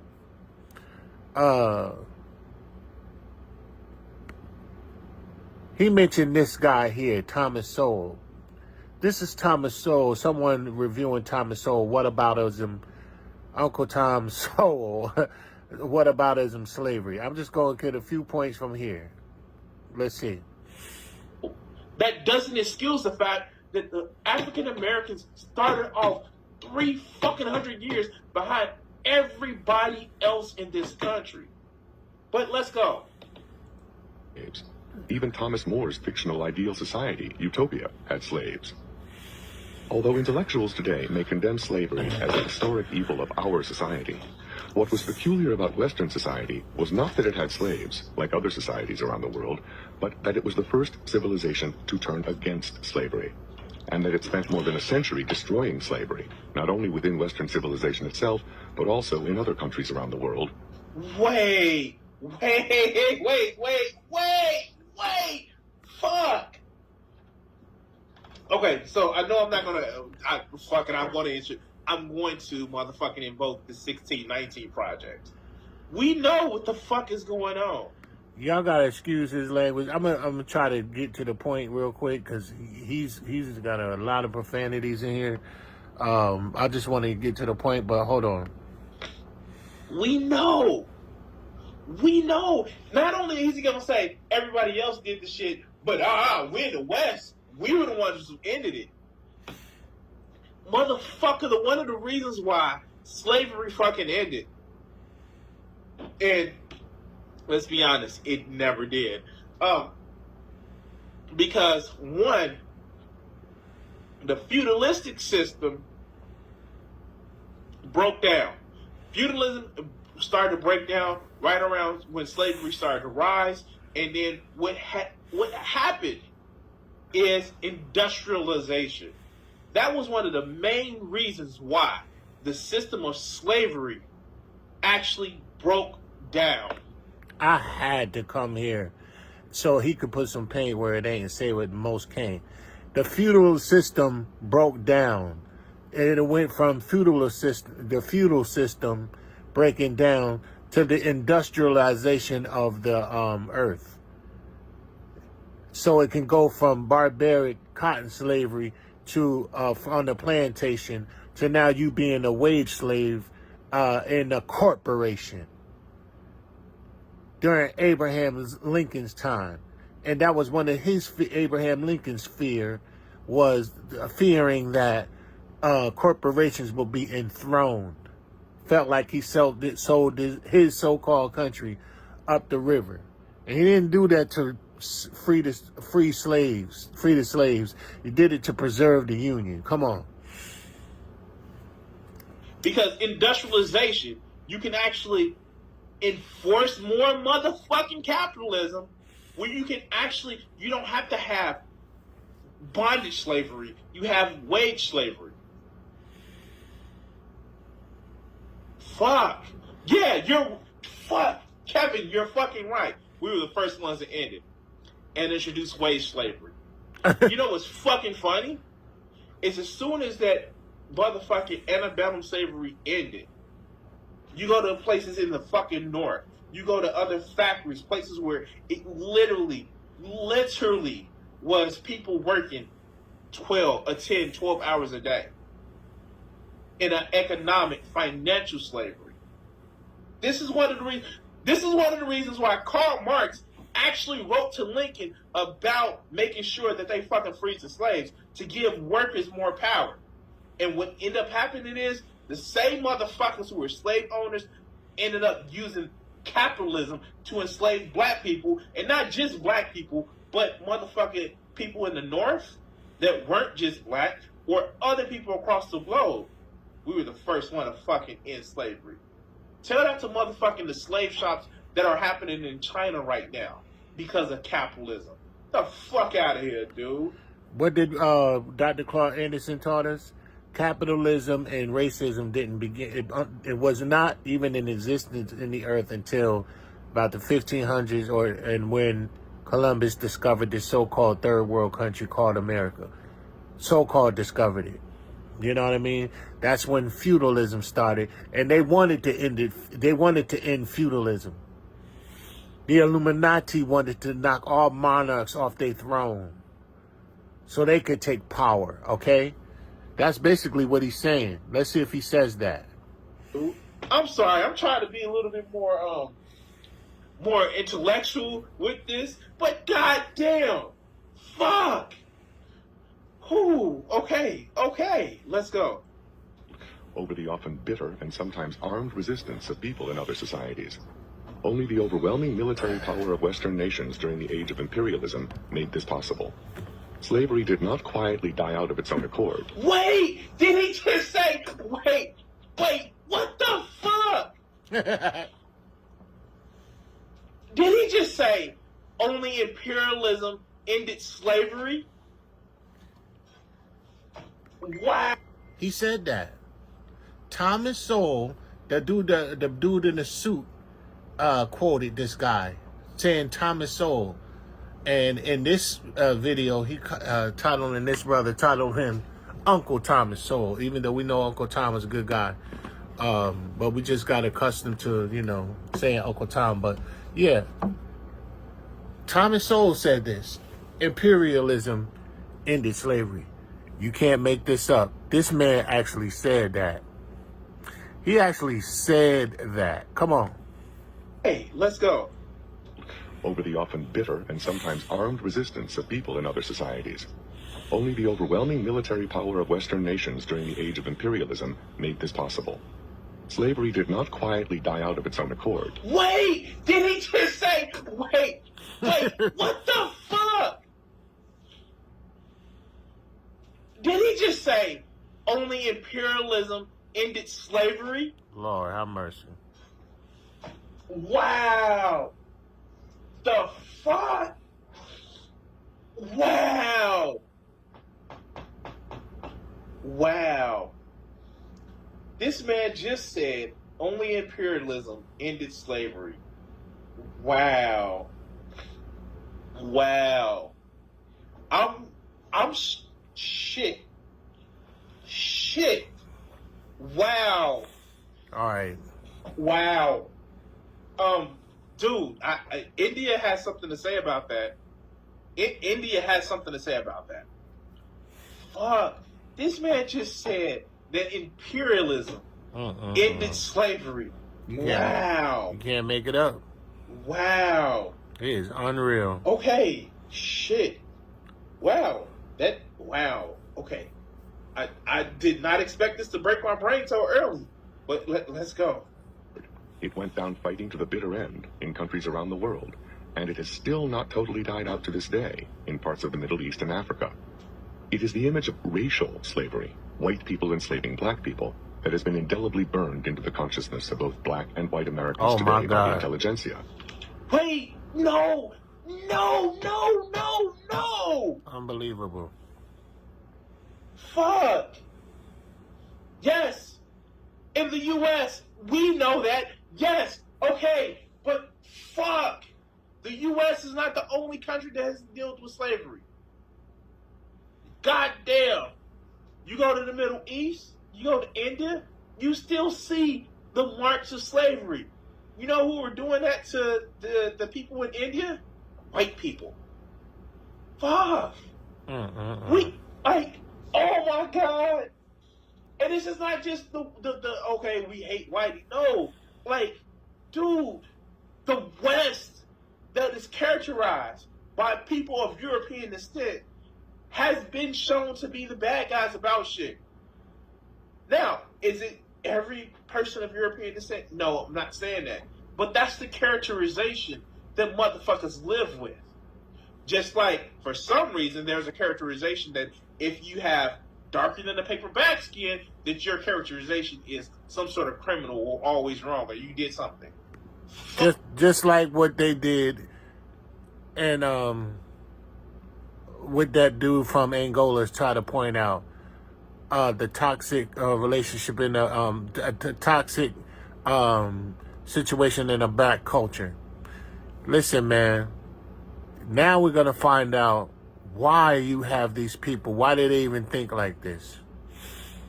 Why do they even think like this? And then we're going to close it. I'm going to shut it down. You're going to find out why they do what they do. Why are they even like this? Who are these people? Why are they even like this? Let's see how we can understand what's going on. Then we're going to shut it down.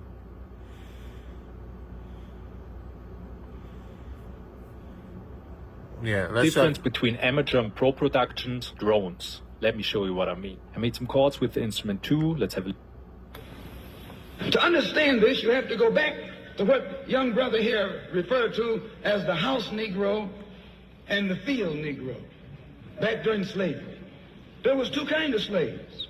There was the house Negro and the field Negro. The house Negro, they lived in the house with master.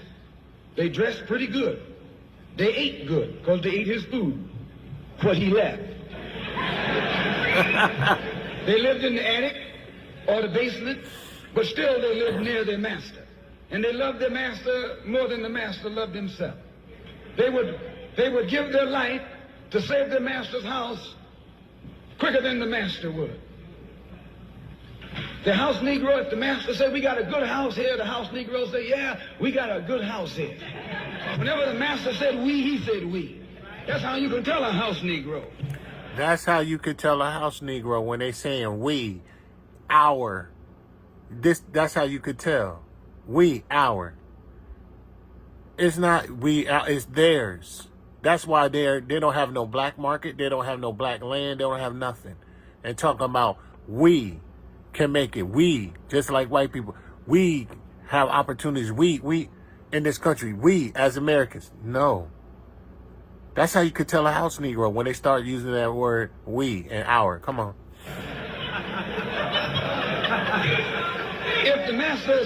If the master's house caught on fire, the house Negro would fight harder to put the blaze out than the master would.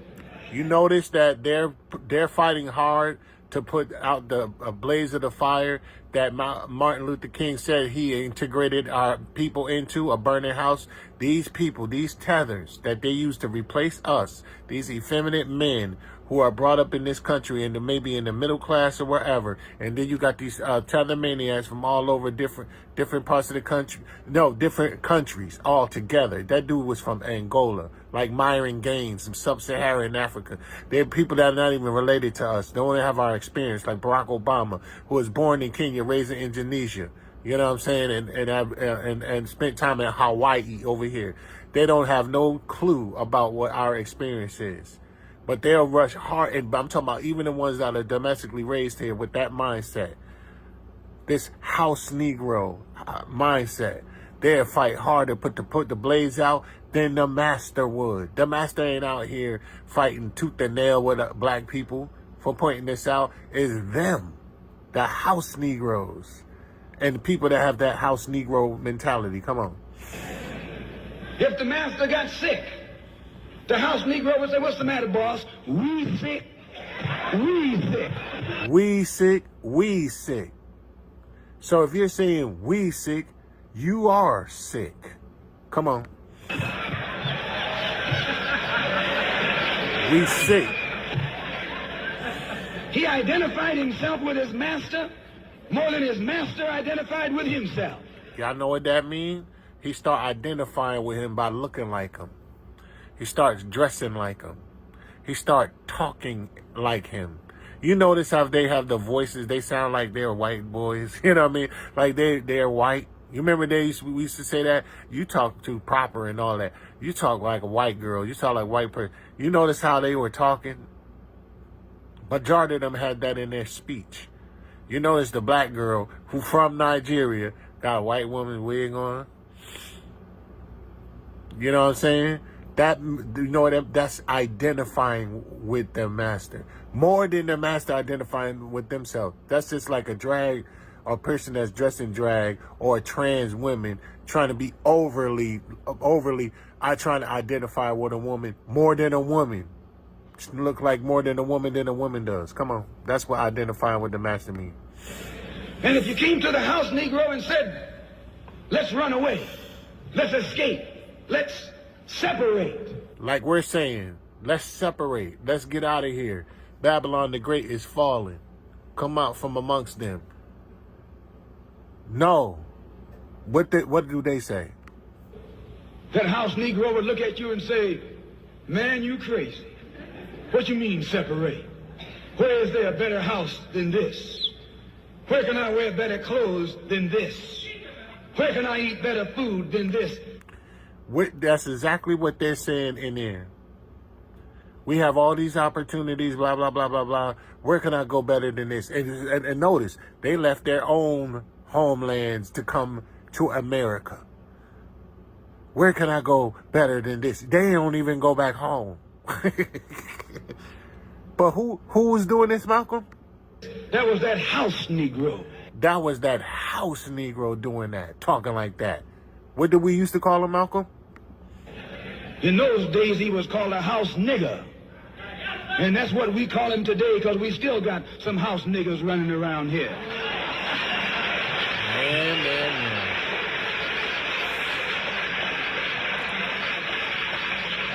Come on. This modern house Negro loves his master. Uh-huh. He wants to live near him. He'll pay 3 times as much as the house is worth just to live near his master. And then brag about, I'm the only Negro out here. Told you, that dude Brandon Tatum talking about when he go out in the white neighborhood, he feels safe. That woman talking about she wants the American dream where her kids can grow up in a nice neighborhood and all that, 401k and all that. She want to be the only one out there. Come on.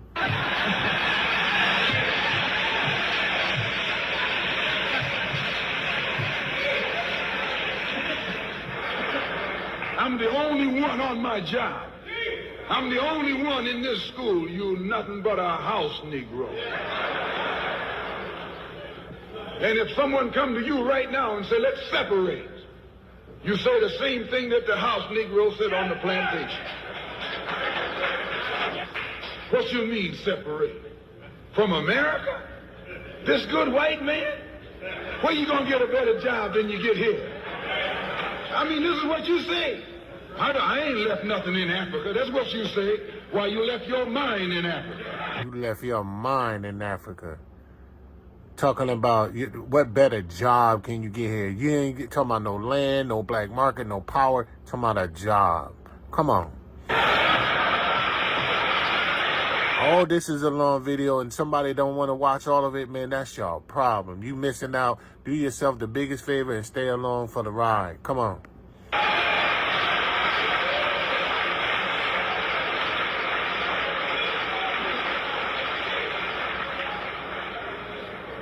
On that same plantation, there was the field Negro. These are the niggas that's born here catching all the hell. Come on.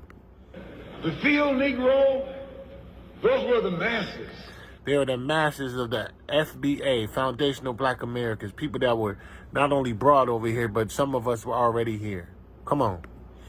There was always more Negroes in the field than there was Negroes in the house. You notice not one field nigger was up there in representation. Not one, not one of them. Because even though Amanda's close, but she's no cigar.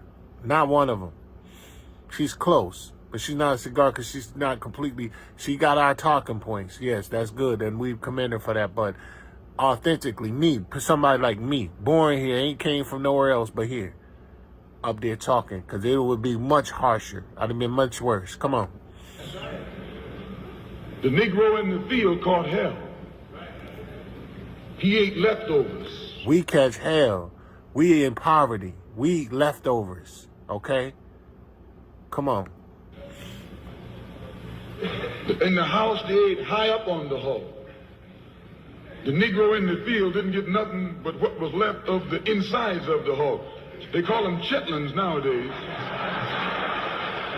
In those days, they call them what they were, guts. That's what you were, a gut eater. And some of you all still gut eaters.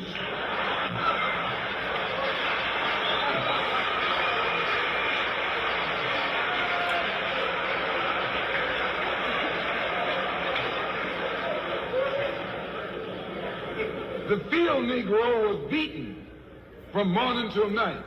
The field Negro is beaten from morning to night with a billy club. Back then they used a bullwhip. Today they use billy clubs and tasers and pew-pews from morning to night. He lived in a shack, in a hut. He lived in the projects. He lives in the ghetto. He lives in the hood. It ain't nothing changed talking about slavery is over. No, it's not. It's still here. He wore cast-off clothes. We ain't got the money to catch designer clothes. We definitely ain't got the money white people got. Come on. And he hated his master. Guess what? We hate our master. We don't love him like y'all do. We ain't up here defending him like y'all do. We hate him. We hate not just because they're white, not all of them. We hate the ones that are doing what they're doing. We hate our condition. We hate who's putting us in this. Come on. I say he hated his master. He was intelligent. We weren't indoctrinated. We weren't overly educated. We were intelligent. Even by hating our masters, we were intelligent. Even though they try to keep us from reading. Come on. That house Negro loved his master. But that field Negro, remember, they were in the majority. And they hated the master. We were in a majority. These people are in a minority. But let's see what they do with these people. If you're a producer who hates AI, this plugin might change your mind. This is Reimagining Co-Producer. You can take any sample. When the house caught on fire, he didn't try and put it out. That field Negro prayed for a wind. We praying for the downfall of these empires that put their hands on us. We're praying for the Most High to send Christ back to redeem us and to reward them, put a recompense upon their head for what they have done to us. Even though we disobeyed our Father, but He promised to redeem us. And that nation that have us in this captivity, that nation, He swears, said, that nation shall I judge. Come on. For a breeze. When the master got sick, the field Negro prayed that he died. We want them out of here. Come on. If someone come to the field Negro and said, let's separate, let's run, he didn't say, where are we going? He said, any place is better than here.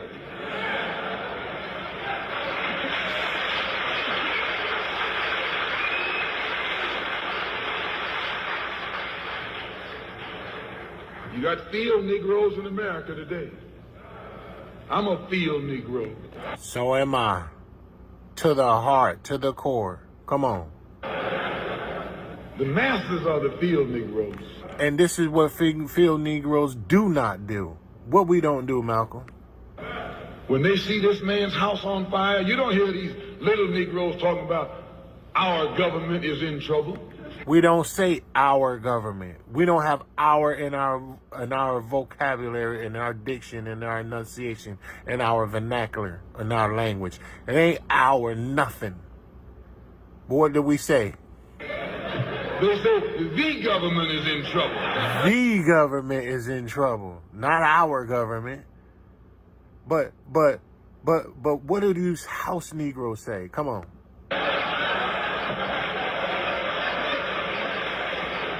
Let's imagine this. Imagine this. This is what we just saw with these tether maniacs and these tethers and all of that, and these so-called middle-class black people. Imagine this. Imagine a Negro. Our government. Our government. Our government. What else they be saying, Malcolm? I even heard one say, our astronauts. Our astronauts. They said, what, Malcolm? Our astronauts? What they don't do, though? They won't even let him near the plant. And our astronauts. Our Navy. Our Navy. How do you characterize anybody that's saying our government, our astronauts, our Navy, Malcolm? How do you characterize them? That's a Negro that's out of his mind. That's a what? That's a Negro that's out of his mind. Just as the slave master in that day used Tom, the house Negro, to keep the field Negroes in check. The same old slave master today has Negroes. That's what y'all saw tonight. Come on. Who are nothing but modern Uncle Toms, 20th century Uncle Toms, to keep you and me in check, keep us under control, keep us passive and peaceful and nonviolent. That's Tom making you nonviolent. It's like when you go to the dentist and the man is going to take your tooth. You're going to fight him when he starts pulling. So they squirt some stuff in your jaw called Novocaine to make you think they're not doing anything to you. They squirt some stuff in your jaw called indoctrination and saying white systemic racism doesn't exist. White supremacy doesn't exist. To make you think they're not doing anything to impede your success. They make you think that they're not doing anything to you. They're squirting their doctrine of Novocaine, talking about, and you being used as blackface minstrel shows to squirt this doctrine of Novocaine coming out of their jaw to make you think that they're not doing anything to you. Come on. So you sit there and because you got all that Novocaine in your jaw, you suffer peacefully. You suffer in peace. This is what they do. They're sent to make us suffer peacefully while they keep legislating your rights away, which we've never had in this country or anywhere in the world. Come on.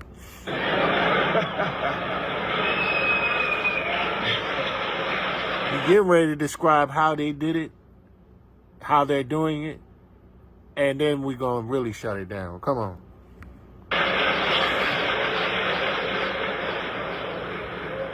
Blood running all down your jaw. And you don't know what's happening. Because someone has taught you to suffer peacefully. The white man do the same thing to you in the street. When he don't want to put knots on your head and take advantage of you and don't have to be afraid of you fighting back. To keep you from fighting back, he get these old religious Uncle Toms to teach you and me that just like Novocaine, suffer peacefully. Don't stop suffering, just suffer peacefully. As Reverend Cleave pointed out, let your blood flow in the streets. This is a shame. You know your business better than anyone, right? So why not build These an app ads to be run tripping it me with out. Facebook Get out of for? here. This finance app. And you know he's a Christian preacher. If it's a shame to him, you know what it is to me.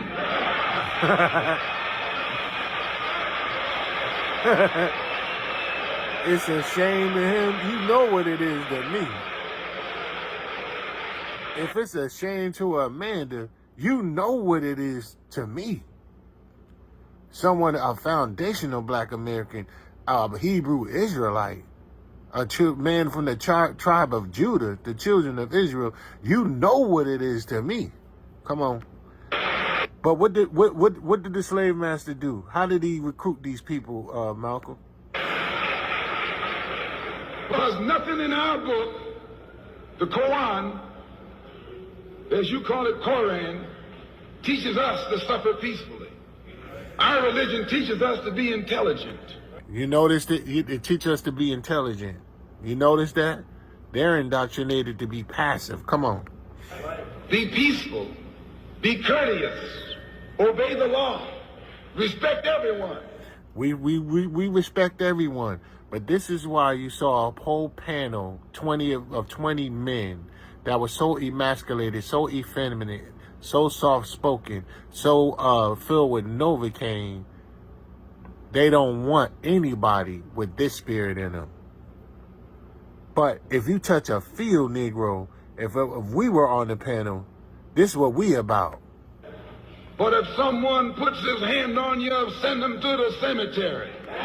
Send them to they don't want that kind of thinking around here. That's why they got them soft era ass niggas up there. Them effeminate Saucy Santana, Ricky Minaj, Kevin Thee Stallion, Bro Rilla and Troy LeRae ass niggas up on that panel. They don't want nobody like us.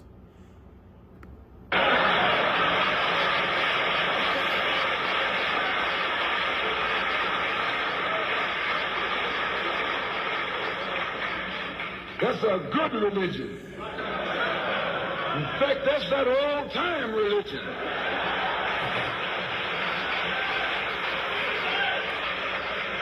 You know where that belief comes from? The Bible. Our records, our heritage, our history, okay? Negroes and Negroes only. Come on. That's the one that Ma and Pa used to talk about. An eye for an eye, and a tooth for a tooth, and a head for a head, and a life for a life. That's a good religion. And then anybody, no one resents that kind of religion being taught but a wolf who intends to make you his meal. This legislation that Trump and them is passing on is letting you know, without any shadow of a doubt, these are wolves that intend to make you their meal. That's exactly what racism was about. These were nations of wolves that made us their meal. But that's why they don't want this kind of talk going on. Come on, we're going to shut it down. This is the way it is with the white man in America. He's a wolf, and you're a sheep. Anytime a shepherd, a pastor, teach you and me not to run from the white man, and at the same time teach us don't fight the white man. Like those people on that panel and that black girl and these tethers, what are they to us, Malcolm? He's a traitor to you and me. He's a traitor. A Judas. Come on. Don't lay down our life all by itself. No. Preserve your life. It's the best thing you got. And if you got to give it up, let it be even Steven. They don't want that philosophy being spread, coming out your jaw like that. Let it be even Steven. You take one of us out, boop, you getting took out. Oh, but let's find out how they made this guy. Come on. How did they make them these house Negroes with who he called Tom back then? Then we're gonna shut it down.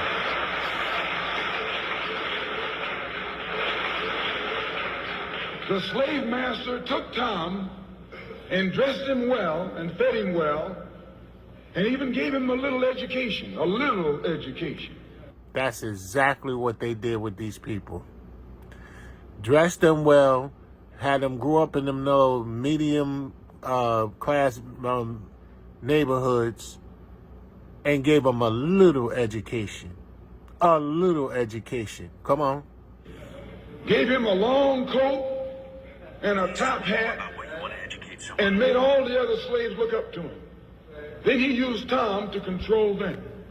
Yeah, they got them looking up to Candace Owens. They got them looking up to Brandon Tatum.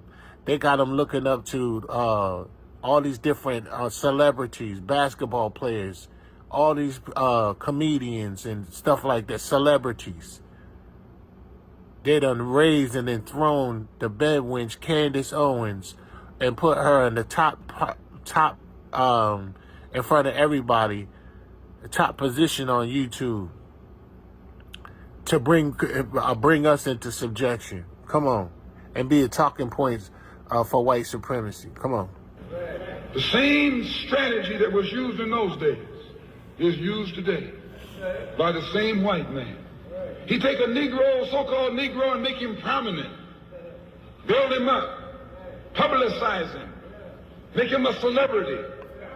And then he becomes a spokesman for Negroes and a Negro leader. And on that note, I'm going to shut it down. Now, why did I do this? Yeah, this is part of my beginning of Operation Delineation, but it's scary because this is what they're teaching our youth out here. This is what's going on. while they're legislating our rights away, and they're beginning to engage us physically, as you can see in D.C., as they're going to do in New York City, by having troops on the ground, boots on the ground. Where them fans at? They got them. They got the alphabet crew out there, ATF, DEA, FBI, walking up the streets of District of Columbia in Washington, D.C., harassing our people, positioning and posturing themselves to engage us in a physical altercation and confrontation, and all for the sense of relocation. They're targeting the homeless and relocating them from off the streets of the city and within the city limits into incarceration. They're getting rid of migrants and stuff like that. Some of them been shipped to Guantanamo Bay, practicing the tenets of the International Criminal Court that they were talking about in that documentary I showed y'all. And then you have these people pushing this Novocaine doctrine as if these people are not doing anything to us. That's why I had to take some time out, put some paint where it ain't, and say what most can't, and get on the job, man. Y'all can stay around for a whole lot of other stuff. Stay around for this.